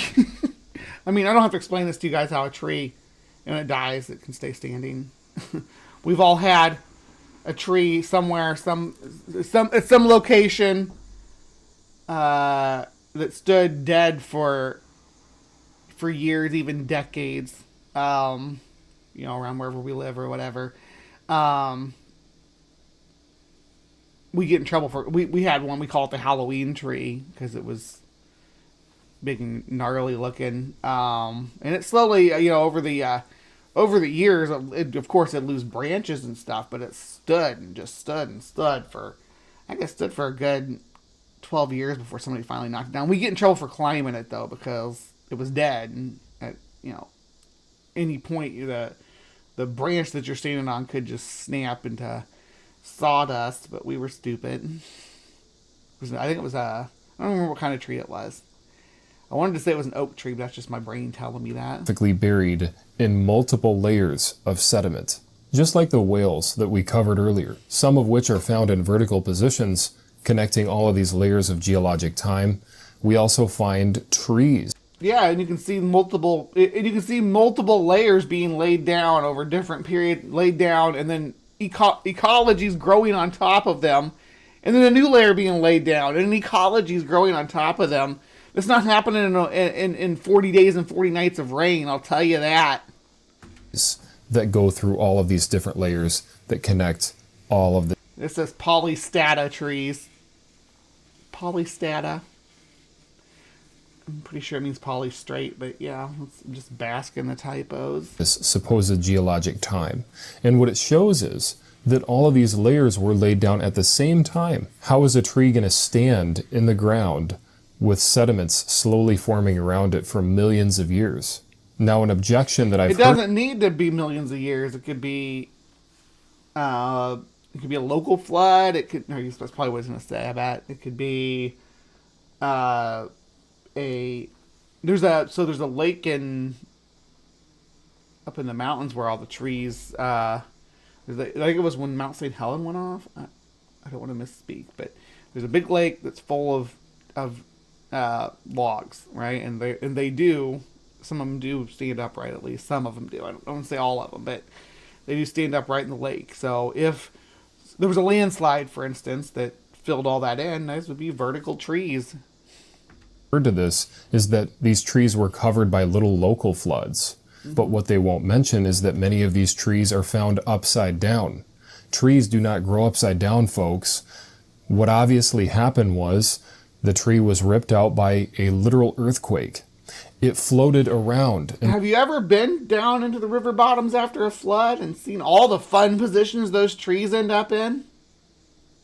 I've seen plenty of trees upside down in the river bottoms, being covered with layers of sediment. In the water for some time, and then flipped upside down after that it became waterlogged, and it went into the silt.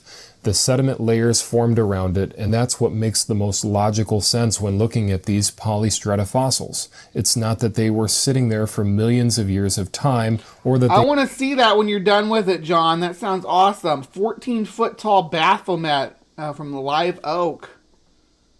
Is it on your property? I'm sorry about your oak tree if it is. Oak trees live for a long time, so it's sad when one dies.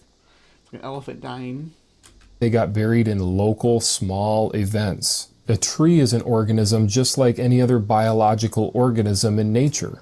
It's all biodegradable material. But when he says local, small events, I want to make everybody completely aware that every geological event that's happened in recorded human history has been a local and small event. We haven't had a global catastrophe, right? With it of the likes of which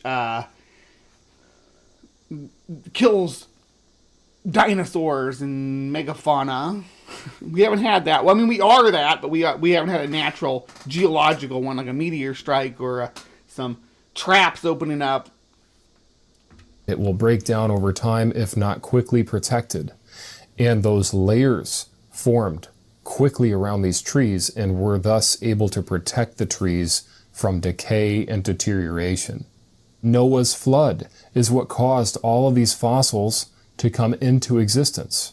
You have to have rapid burial for these things to even be preserved. But why are there so many different layers, man? How many waves of the flood was that? What are you talking about? That whoosh. I can't even comprehend what you're thinking here. There is no question about that. Noah's flood is a fact of geology. It's a fact of history. You can put your faith in it. A lot of people say that you can't trust the Bible or you can't trust the book of Genesis. Well, they'll go around saying there's more than 2 genders. Think about that. Damn, Matt, you just got girl dick on the brain. Cannot stop thinking about that girl dick. You're gonna have to get over it, yeah. Have to move on from that, or like do some self-reflection on why you're so fascinated by the existence of trans people. Why even in a video about Noah's flood, you can't stop talking about trans people. Can't trust them to get advanced geology right when they're not even correct about basic biology. They're so genders aren't even basic biology. Gender is psychology and sociology, or psychosociology, if you want to meld them together under one umbrella. But that's, yeah, if you thinking it's biology proves that you don't know what you're talking about. It does have biological factors, and wow, surprise, surprise, that social and psychological stimulation can affect your biology, buddy. So, it is biological, just not in the way that you want it to be or you think it should be. Clueless about almost everything. God was right. Mankind in the wisdom of men is often very foolish. But God was right. And this shows us that we can trust God. Yes, neurology. Yeah, that neurology is definitely the catalyst by which we get the most biological responses to those social and psychological stimulations. When he said that he flooded the world and that he will judge the world in the future. This has to be, in my opinion, one of the best pieces of evidence for Noah's flood. If you look at different mountain ranges, you'll actually see that they are made of bent rocks. What's going to happen if you were to try and bend hard rock? It's going to break it. The only way to be able to bend these layers and make them perfectly bent as you move up is if they're all moist and soft. All of those that you've shown so far, I believe, if there's a geologist here, correct me, that this is not sedimentary. This is igneous, right? Do I have a geologist here today? Sometimes I have geologists. Sometimes Doc Dino or somebody will come in with that knows their advanced geology better than I do. I don't want to say what I think this is, but looks like basalt. Simultaneously, and this could not have been the case if millions of years of slow and gradual geologic change was causing the landscape to morph into these positions. The rocks would have crumbled and shattered and broken. They would have eroded flat by gravity. These mountains wouldn't even exist. But the mountains are... When a plate is subducted, it's subject to extreme heat and volcanism. So that's what bends the rocks. In case you were wondering, they're hot and then they bend. They get hot in the tectonics where the plates meet. Friction creates heat. But I mean, come on now, the whole inside of the Earth is full of heat. Look at this derpy face he's making. What a pause scream. If millions of years of time existed. And this one is pretty cool because creation scientists tested the chemicals in these rocks. They tested the rocks at the peak and also the rocks at the base and many in between, and they found that the chemical analysis of the rocks came back as being identical. Yeah, and sedimentary rock can be subducted and bent. In mountain building sedimentary rock can be subducted and bent, but I think at least some of those he showed were I believe igneous. If you're finding the same chemical components in all of these different layers from top to bottom, that means that all of these layers are the same age and that they were laid down in rapid succession during the flood of Noah. Look at this mountain. It does? That's what it means? You're just so sure of yourself. Do you know how mountains are made, Matt? Do you know how much heat goes into making a mountain? Each mountain range, the Deccan traps are the result of when the Indian plate rammed into the Asian plate and raised up the Himalayas. The Deccan traps are freaking. They covered, I think, about a quarter of the land in India. Crazy heat. Mass extinction events. Out it, you see different folds and bends in the layers that cannot be explained by slow and gradual shifts in the Earth's crust. Charles Lyell and Charles Darwin would have had us believe that these layers slowly accumulated and that these rocks would have bent into these positions slowly over time. These mountains would not even exist if evolution were true. They would have eroded flat because of gravity. And something that's similar to a polystrata but not quite the same, but still worth mentioning, thank you, John. is these dinosaur tracks that were... Thank you guys for helping clarify the rock layer stuff for me here. Yeah, so metamorphosed rock is sedimentary rock that's been changed by volcanic processes. I like that. Finding that penetrate all of these millions of years of geologic time. The only way to get a track that's preserved is if it's catastrophically buried and then protected. Think about it. If I was to say that there was a track of any animal, we'll use a dinosaur for example, since that's what we're looking at right now. And let's say it puts its foot in the ground, makes a track. Okay, well, that's going to get smoothed out over just a few days most likely, or even a few weeks. How so? Like, I've seen, but like footprints in where there's a mud puddle that last for months. Now, if something were to come along and cover that up, doesn't have to be a catastrophic worldwide flood, but anything comes along and covers that up. Some timber falls on it. Some, the desert blows in a freaking sand dune over it. I don't care. To cover it up, it's going to preserve it just like it is. He's having like footprints in wet mud don't dry in like real time that we can see, that we're not aware that you can that tracks that were left in mud and then dried can last for decades as long as they go unmolested. Rainfall will erode the track away. It will smooth it out. It will make it so that it doesn't exist. What if it's someplace where it doesn't rain, Matt? What if a sand dune blew over it? What if it's in a intertidal zone and there's a tsunami that covers it up? What about that? There's a lot of factors that come into play. Exist anymore. These dinosaur tracks, which we're finding in strides because they were running from the flood, were obviously protected quickly by sediments crashing down on top of them and sealing them into place. The way that evolutionists answer this is really loud. But you don't understand what sediments are. Sediments is not just, mud flowing in from a flood. Sediments also the slow deposition by wind erosion. The rain even has deposition that it leaves behind. The sedimentary rocks are preserved in minerals from the rainfall as well. That's the thing, Matt. It's a lot of factors that come into play to cover these up. It doesn't have to be rapid. Like I said, the stuff on the bottom of lakes is usually covered with the Lagerstätten are usually buried in like marine snow. Laughable, because if you look at this photo, this is how they explain tracks that are fossilized. They make it look like the dinosaur was just trying to take a dive into the ocean. Well, even if that were true, What's going to happen? What makes you think that's the ocean, though, my dude? Could be a lake, a pool, a pond, a river.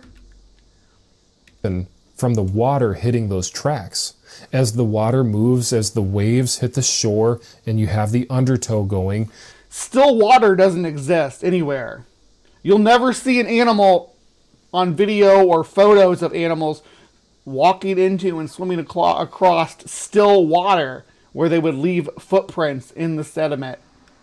It's going to knock out those tracks in less than a day. But according to evolution, it takes at least 10,000 years for a fossil to form. No, footprint underwater can last just as long as a footprint above water in the right conditions. So they expect us to believe that dinosaur tracks in water were lasting underwater for over 10,000 years to be able to be fossilized. No, they could have been covered before that. Then that would be why what the cover was covered with and what they're made of would be two different layers of the strata, and that's how we would differentiate that. It wouldn't have to. Neither one of them have to sit alone for 10 million years. One of the greatest places that we can look at to demonstrate the flood of Noah as being true is the Grand Canyon. Because if you look at the layers of the Grand Canyon, if you were to break them apart, you'll find that there are water ripples connecting some of the layers. They're fossilized trace remains of water ripples shooting through the layers. That means that shouldn't your flood have destroyed all that? It was water that laid down certain of these layers at the Grand Canyon. There's very little erosion between the rock layers. Think about it. If you have a layer forming and then for millions of years nature is taking its toll on this land, it's going to erode it. It's going to weather it. Layers have to have in order for there to be a lot of layers like that, there has to be very little erosion, right? There actually has to be something laid down. It can't be sweeping it away as soon as it's getting laid down, or else you wouldn't have layers. That's what having layers means, Matt. It's going to put marks into the land. Well, you don't really find much of that between the layers. What that means is that the layers are all the same age. In the Grand Canyon, we find salamander tracks 15 million years before. Right, okay, let's talk about those salamander tracks, and then we'll say that under the next layer down, right underneath those are some trilobite tracks, yeah? And they're saying they're the same age. How is that underneath that? Make it make sense, Matt. Where we find the salamander that made the track. The reason that this is because the salamanders were obviously trying to run up through these sedimentary layers as they were forming, and they were not. Oh my goodness! Yeah, the tracks. He's claiming the tracks come up through the geologic column.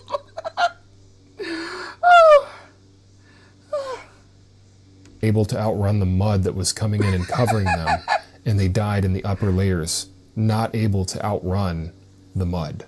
We also find trilobite trails 15 million years before we find the trilobite that actually made the trail. What that shows us is that trilobites were also trying to run up through the mud. They were not able to escape it, and they were... Trilobites running up through the mud. Are you kidding me here?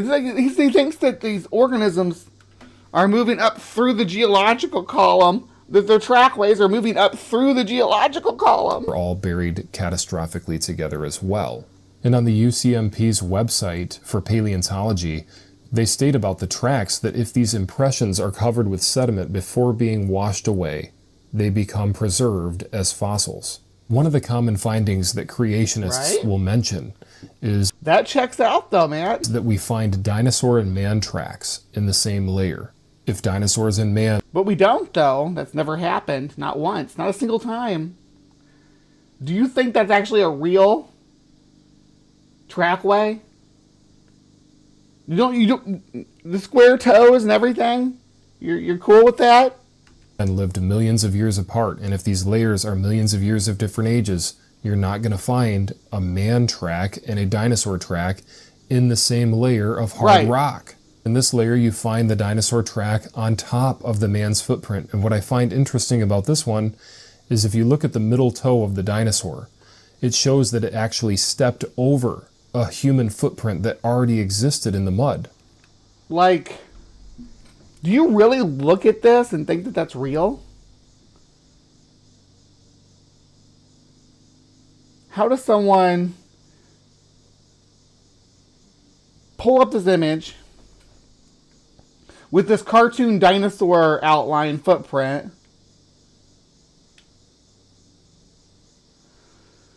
Oh.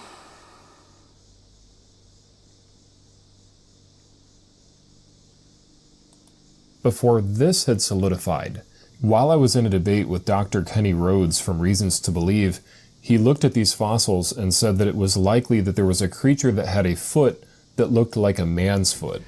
And really, I imagine Kenny Rhodes was talking about, well, maybe he was, I don't know, was talking about the Paluxy trackway, which the Paluxy trackway is a dinosaur that's walking, and you can see the rest of the trackway that they don't show you in all the photos and stuff. It doesn't even look like a human footprint at all. There's one footprint where it looks like it maybe slid in the mud that made it look like it had a heel. I feel like that's just a denial of the blatantly obvious evidence that we're looking at here. Obviously, we're looking at a man track and a dinosaur track in the same rock. We also find fossilized traces of water ripples, fossilized raindrop prints. I mean, how long... None of that could work if there was a flood. The flood would have wiped all that away. Catastrophic flood that covers the whole globe and tumultuous storming seas. Are these surface areas going to last before they get smoothed out by nature? Obviously, they had to be sealed... Or smoothed out by your flood, like, immediately. ...quickly in order to be preserved.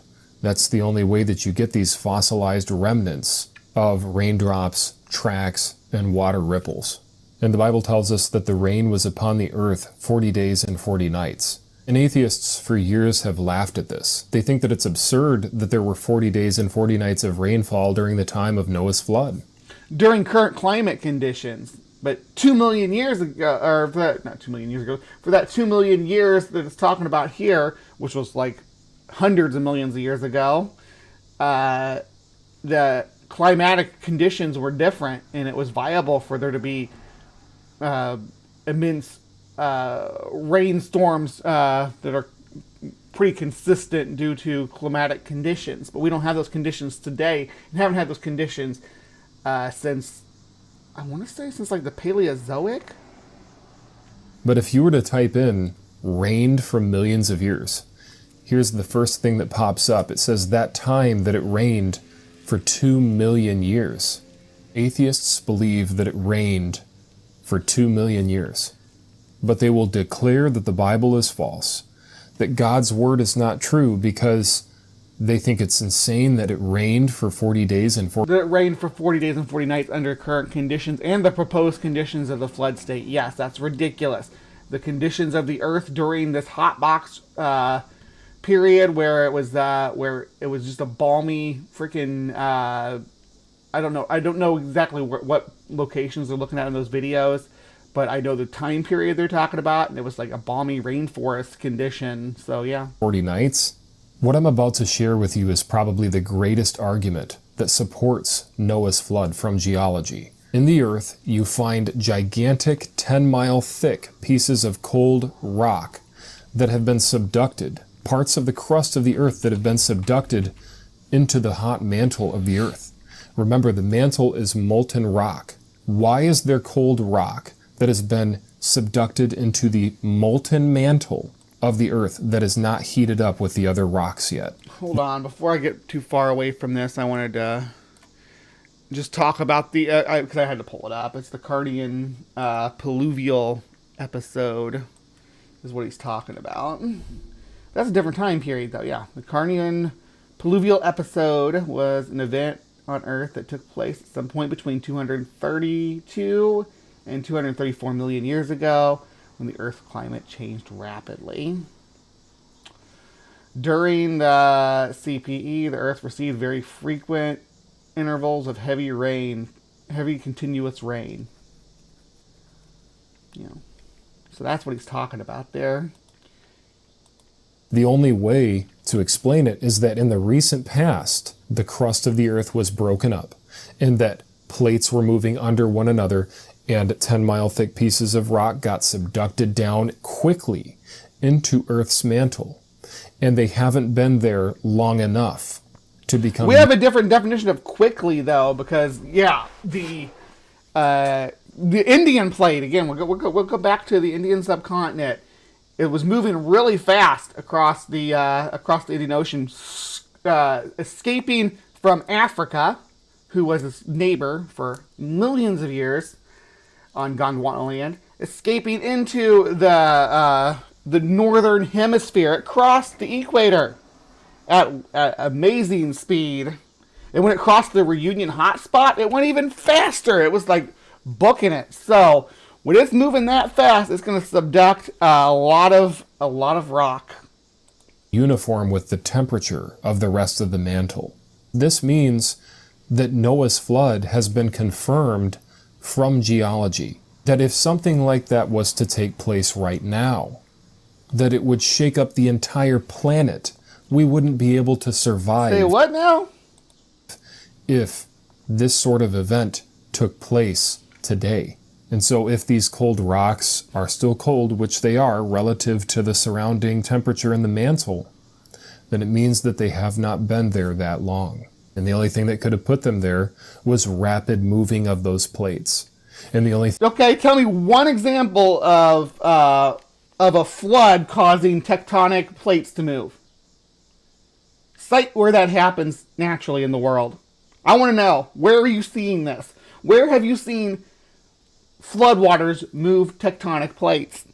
The thing that could have caused rapid moving of those plates was a breaking up of the plates and rapid subduction that was caused by God, allowing the earth to be destroyed by a flood. Caused by God. The flood of Noah happened. There's no doubt about it. The evidence is clear. You can either choose to accept or reject it. But I will say that if you doubt the Bible or you doubt the authenticity of the Word of God, just simply look at the evidence. I did. I just debunked all your silly evidence. Oh my gosh, Calasia! You're so awesome! Congratulations to Paul Schlatter, Sam Plays XX, Dr. Osiris, Stephanie Helms, Sophia Athena, Book Lover 92, One Ring 42, Ryan Coltastic, Ember, welcome back, Ember, and Calasia was gifted a membership by Calasia. All right, yay! Man has the mind of a 7-year-old. Yeah. What does like the evidence tell us? It shows us that God has proven himself to be correct, that the Bible has proven itself to be true. And if you think about the fact that Noah was warning people... It's fine, because when you forget to renew, I get these announcements when you get renewed. Like when you renew during a live show, I get an announcement, so that's always fun. Well, it'll tell me like on my next scheduled thing, if someone does in between shows, it'll say on the next one, oh, so-and-so has renewed their membership or whatever. But it's fun when it happens live. I don't expect anybody to stay a member, for long periods of time and stuff. Spend a couple months throwing some money at me and then move on to the next person you like. That's fine. I don't shame anybody for saying, you know what, I'm gonna go help out this person now, because it's a big world. Lots of people need lots of help. Appreciate every one of you for all the help that you give me. It's still going towards right now any excess overflow after taking care of my needs and making sure that the channels that I'm running are sustained. It's going towards my electrolysis fund because I'm so sick of shaving. And Ember's ahead of me on that. She's beat me, and she's got getting her electrolysis done now. Guys, get on the boat before it's too late. He warned people for over 100 years, and people mocked Noah. People made fun of him. They thought he was crazy. They told him he was a lunatic, and they said that they wouldn't have anything to do with the salvation that Noah was offering to them through this boat. God is always right. He's always true. He's right. He builds into the story that he's always right. He's a Mary Sue. And Noah, the story of Noah is just there to pinpoint that to you, to say, hey, anybody who's a naysayer is just one of these people that are naysaying Noah. unchanging. He has told us in his word that there's coming a judgment day, and people laugh at us just like they laughed at Noah for telling the truth about the gospel, that Jesus is the only way. It's going to be a very sad day when certain people are literally cast into the lake of fire to pay for their own sins. Let me say, God doesn't want anybody to go to hell. God has offered salvation to every single person that will ever come into existence or that ever has existed. He's offering you an ark, a place of escape, and that's through the Lord Jesus Christ. But the only way to be saved is by receiving that forgiveness. If you don't receive forgiveness for the wrongdoings that you've done in your life, then you will have to pay for your own sins, and you'll have to endure. So now we got fear-mongering. I think the rest of this is just basically just like biblical fear. The torments of hell. The Bible says the smoke of their torment shall ascend up forever and ever. And just as people thought it was funny to mock Noah, many people think that it's funny to mock Jesus and to mock Christians. They take the name of Jesus in vain. God has a gift of everlasting life. But you mock other minority groups even.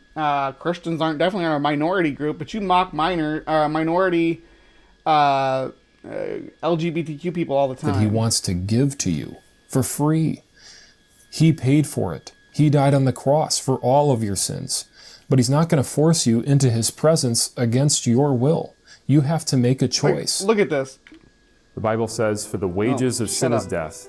Shut up. All right, so like if you go to his videos, let's just look here. How many videos he's got about LGBTQ people? There's one. There's a trans one. So queer, trans. He's always interviewing people who aren't don't do their due diligence and look into who he is before they talk to him. But yeah, some cringy content out there. So it takes a village. So if you want to take a shot at Matt Powell, do it. He's he's not a honest interlocutor. He's a dishonest person and a bad actor. So yeah. Forget this guy. Forget this guy. So for the only thing that you can take away from this is that, you know, he gave us this little thing to read about later after the show where I'm gonna read about the subduction here. All right, but for right now, I'm gonna wrap up this segment of the show. Do you believe Matt Powell about the evidence for the flood of Noah? Do you think those pieces of evidence that he presented were substantive? I don't, but if you do, tell me down below. Remember to be kind, take care, and we'll see you next time. All right. Don't go anywhere, guys, because I got one more segment to go. For Breeze Bestiary today, it is International Lion Day, so we're going to be jumping on that in just a few minutes. In the meantime, I'm going to go to intermission and go get a fresh drink.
All right, welcome to Bree's Bestiary, the last segment of Live from the Hive, where I talk about whatever animal I feel like talking about that day. Sometimes there's a rhyme and reason for it, though. Like today, today is August 10th, so that's International Lion Day. So it's a day dedicated to learning about lions, and I found a great video to teach us about lions, a little bit about their history that a lot of people don't know, that they used to live in Europe until basically the golden age of Rome.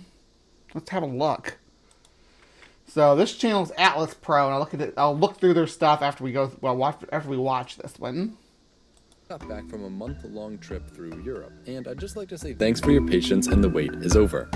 Traveling through Europe, there was something I noticed a lot of: lions. Not real living lions, of course, but lion statues, or even just symbols of lions, can be found everywhere here. For someone in Europe, this might feel normal, but if you stop and think about it, it's sort of strange. Right, like culturally having lions represent European countries and have a lot of representation across Europe when there's no native species of lions is kind of bizarre. 50 countries in Europe today, 17 of them feature lions in some way in their national emblems. Belgium, which actually has the most with 13 lions on it, Bulgaria, Czechia, Denmark, Estonia, Finland, France, though these are really only on French passports and a few other places, Georgia, Latvia, Luxembourg, Montenegro, the Netherlands, Norway, Romania, Spain, Sweden, and the United Kingdom. And that's not even counting like griffins or manticores, which have lion parts, which would also be present in European heraldry.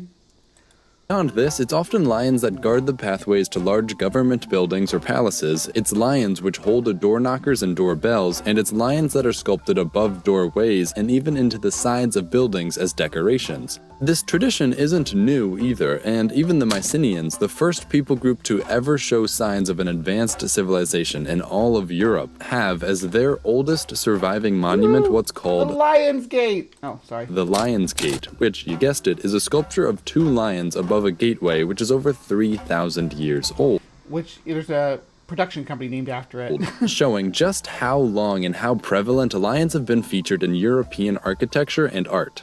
Many family crests also contain lions, and even my own family's crest has a couple lions in it, despite being originally from Ireland. I don't think there were ever lions in Ireland. Let me look. That's an interesting thing to look into.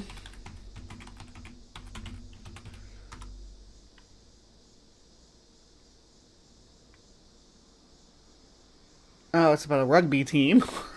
They have a rugby team called the Lions.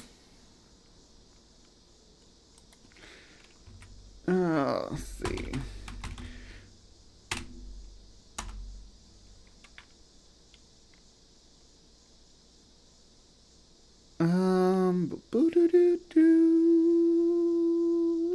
No, I don't think they've ever had. At least, if there was, they got wiped away with. Let's see. Let's look at this real quick. So this is just the article on the history of lions in Europe. Let's see. We'll find.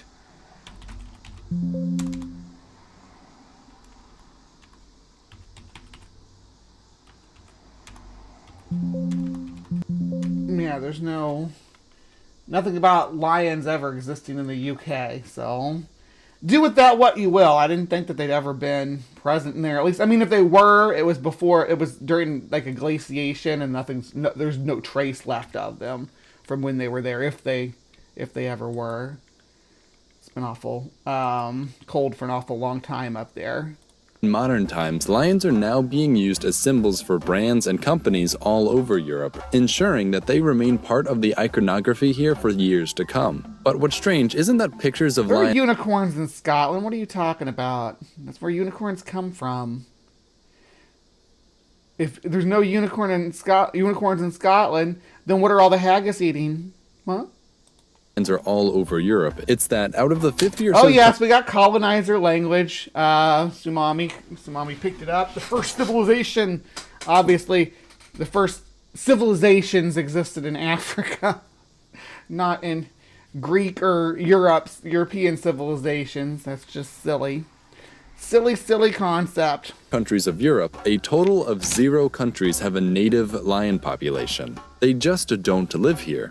As it stands now, the modern range of wild lions looks like this, meaning that lions today are found entirely within Africa. And yet, this completely foreign animal has made its way onto some of the most important images of a country, like their coat of arms and their flags. This would be like if the United States coat of arms featured a panda on it, or if Canada's flag had a palm leaf on it. They're sort of just out of place here. So why can images of African lions be found all over Europe? They're not African lions. Well, this question actually has 2 answers, really. First, while Europe has no native lions today, this hasn't always been the case, and in fact, at least 2 lion species have had native ranges in Europe while humans have lived here. Panthera leo, what we consider the modern African lion, once had a range that looked like this, across West and Southern Europe, the whole of Africa, and far into Asia, going as deep as the southern tip of India. Besides Panthera leo, however, there was also another species of lion, Panthera spelaea, also known as the Eurasian cave lion. These are sort of the winter weather version of modern lions. I guess in the same way you could say mammoths are the winter weather version of the modern day elephant. These lions had no manes around their neck and were up to 10% larger than the modern Panthera leo. Due to their larger size and dense undercoat of fur, these lions were capable of spreading far throughout Eurasia, even during the Ice Ages, from Europe all the way through Russia, across Beringia, and even into the Americas. This explains why in sites like There's the American lion too, which was the American lion is the biggest species of lion, but some people will argue that it's a tiger. I digress, though. I don't know. It could be its own Panthera atrox, if that's the way they want to do it.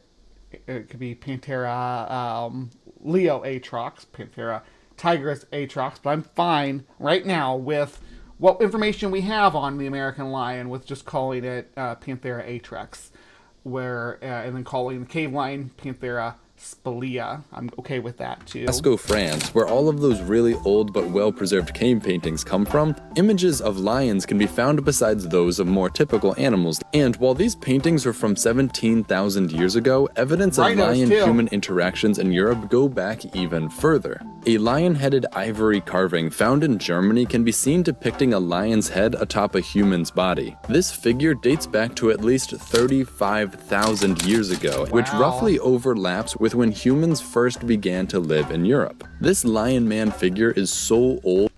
Puma con color, Glober Mommy. I talked about that a bit last night on the Mystery Cat episode of Cryptic Corner. We talked about the Onza, which has cougar and mountain lion characteristics. In terms of humanity, that it is actually the earliest known example of a zoomorphic or an animal-shaped sculpture in the world, and it was a creature that was half lion, half man from Europe. This means that for as long as humans have been in Europe, minus modern times, lions were not only present but common throughout, and roamed the continent the same way they do in Africa to this day.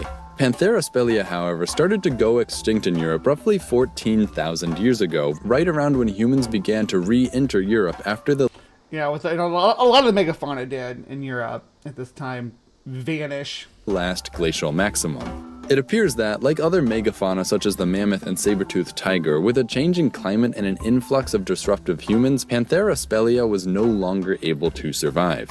This left Panthera leo, modern-day lions. While better suited for warmer climates, Panthera.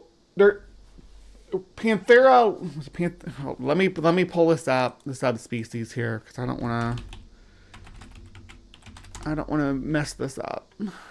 Not on National Lion Day. I can't mess up on National Lion Day.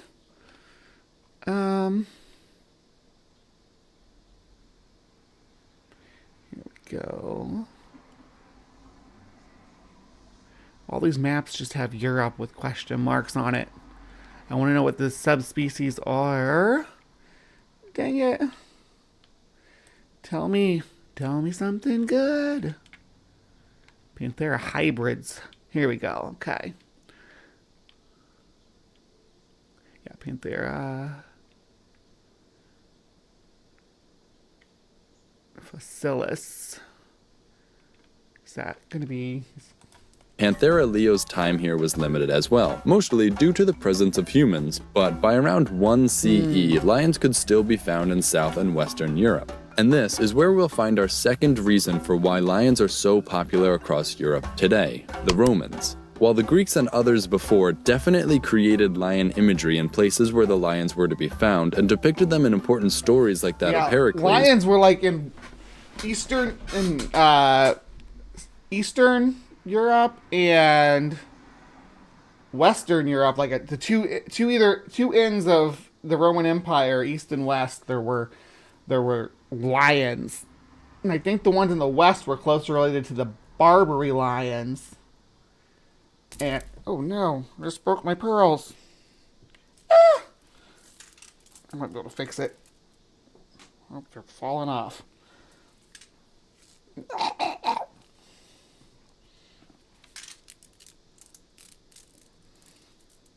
Ugh. Trying not to lose a whole bunch of them. Brilliant. They're falling everywhere. Go figure. I'll have to fix that later. I think I can fix it, though. Now what am I going to wear? I love my pearls, though. The Romans adopted the image as a signifier of power, placing them before palaces and in public spaces to impress those who would come and see them. The Romans also began taking lions from other parts of their empire and bringing them back to Rome. It was lions taken from Greece that were used in their gladiatorial arenas, while it was lions from their northern African territories that the Romans took for something known as lion baiting. Basically where they'd have a dog or a pack of dogs fight a lion to the death for sport. And as the Roman Empire... So, the idea that there was just one Colosseum in Rome is also kind of misleading. There were Colosseums during the height of the Roman Empire. There were Colosseums everywhere. All throughout North Africa, the Middle East, Western Europe, up into the UK, there were that's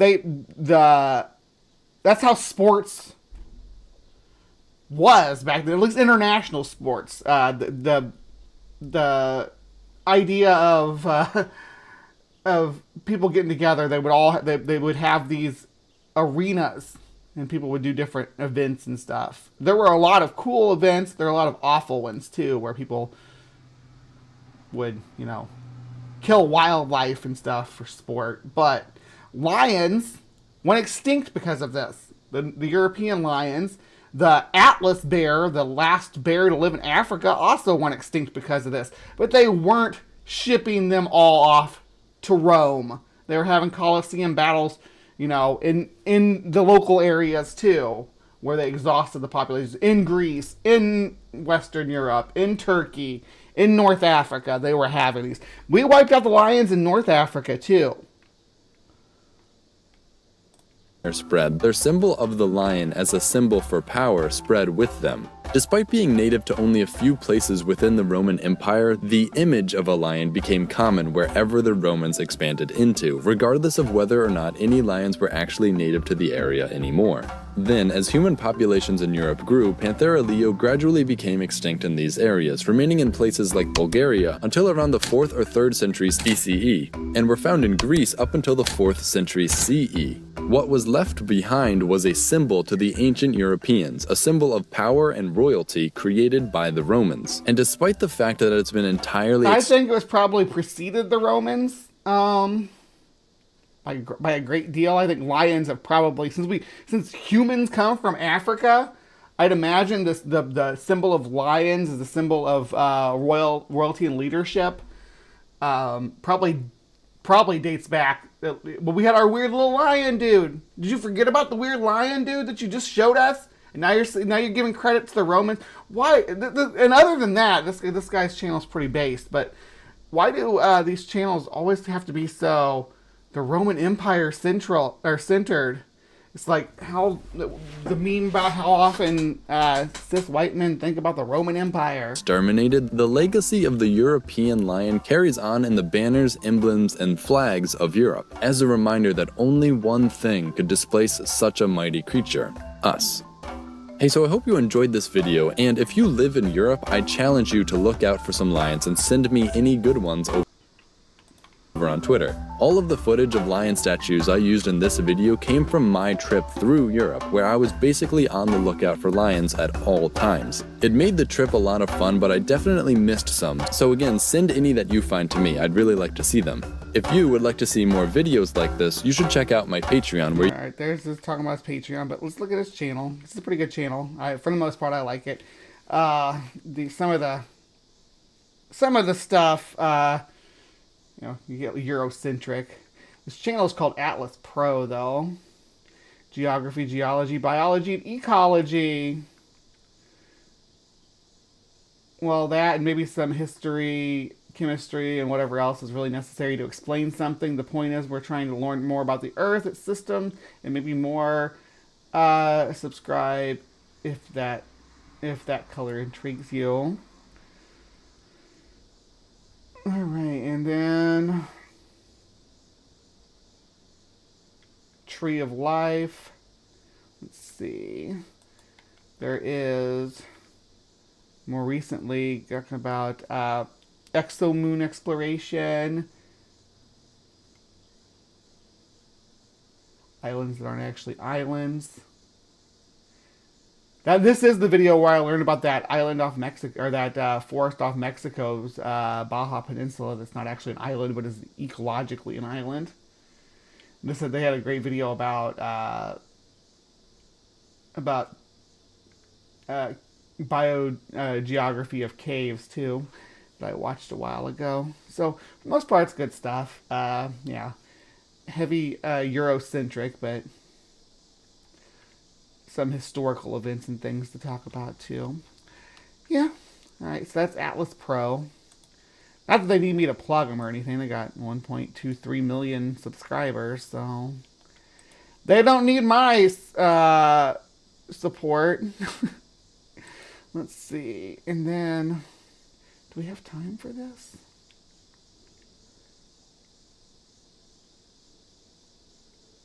Probably not. Probably not. Don't have time for any of these.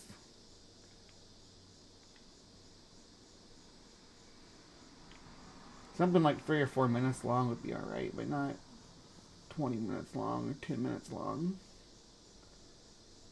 There was something I was looking for, like a size chart comparison between different subspecies of lions, but I couldn't find one without tigers in it. Are Barbary lions really extinct? I mean, in the wild they are. I think that they found some of their genetics in zoo populations, maybe. I digress. Yeah, we're gonna end right here. We're gonna talk just a quick minute about the future of the channel. For a while there, I wasn't sure what was going to happen, and now I have a better idea. So stick around after I close out Bree's Bestiary if you want updates on what my trajectory will be. All right, for those who don't want to stick around for that, remember to be kind, take care, and we'll see you next time. All right, live from the Hive audience. Hi. If you'll notice, this video is labeled a little bit different because I don't know if I'm going to continue to cut up everything for other than cutting CrypticCorner out of it. I think this is probably going to be unless something pops out that I really want to do a standalone video release of. This will probably be the way that I do the show from now on. Not going to be a lot of stuff released through the week. Just the Saturday morning show, and then CrypticCorner on Friday nights, and that's at 8 Central Standard. The Hive's still going to be buzzing. Don't worry. I'm just trying to streamline my content, and now that I've got another channel that's under my wings right now that I'm trying to grow.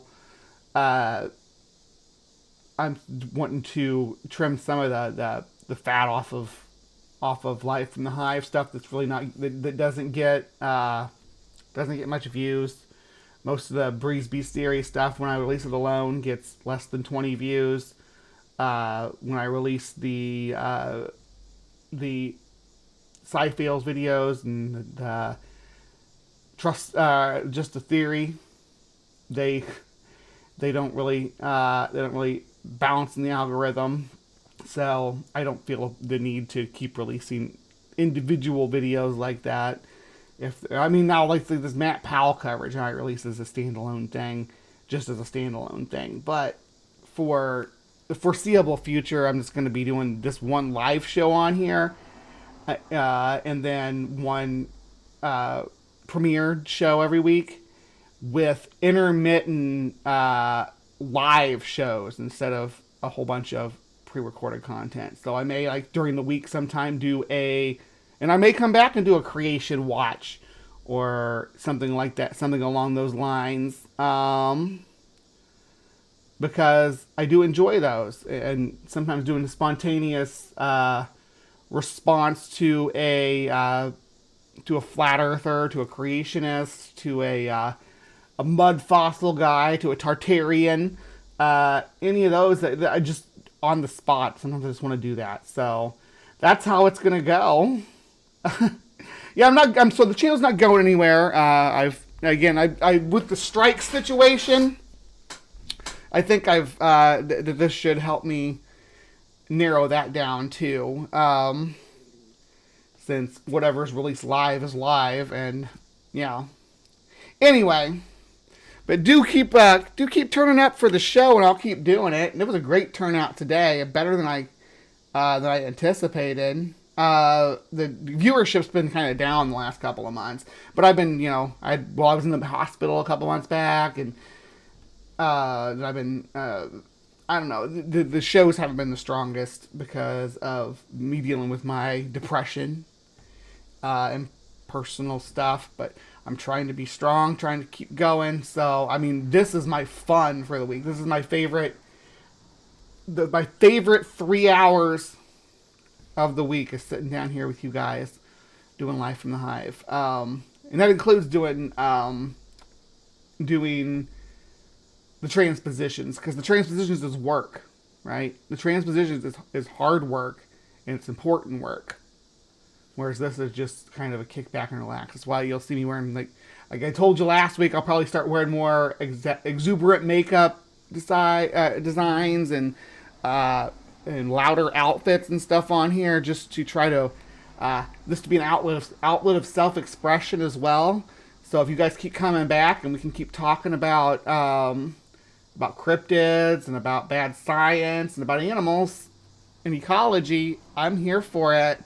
Thank you so much, Native Atheist. I really do appreciate that. I really do. So with that all said, let's see, we've got one more minute before the 3 hour mark, but I'm going to go ahead and just tell you all right now. Remember to be kind, take care, because you never know what someone else is going through. Much love from the Hive, and we'll see you next week.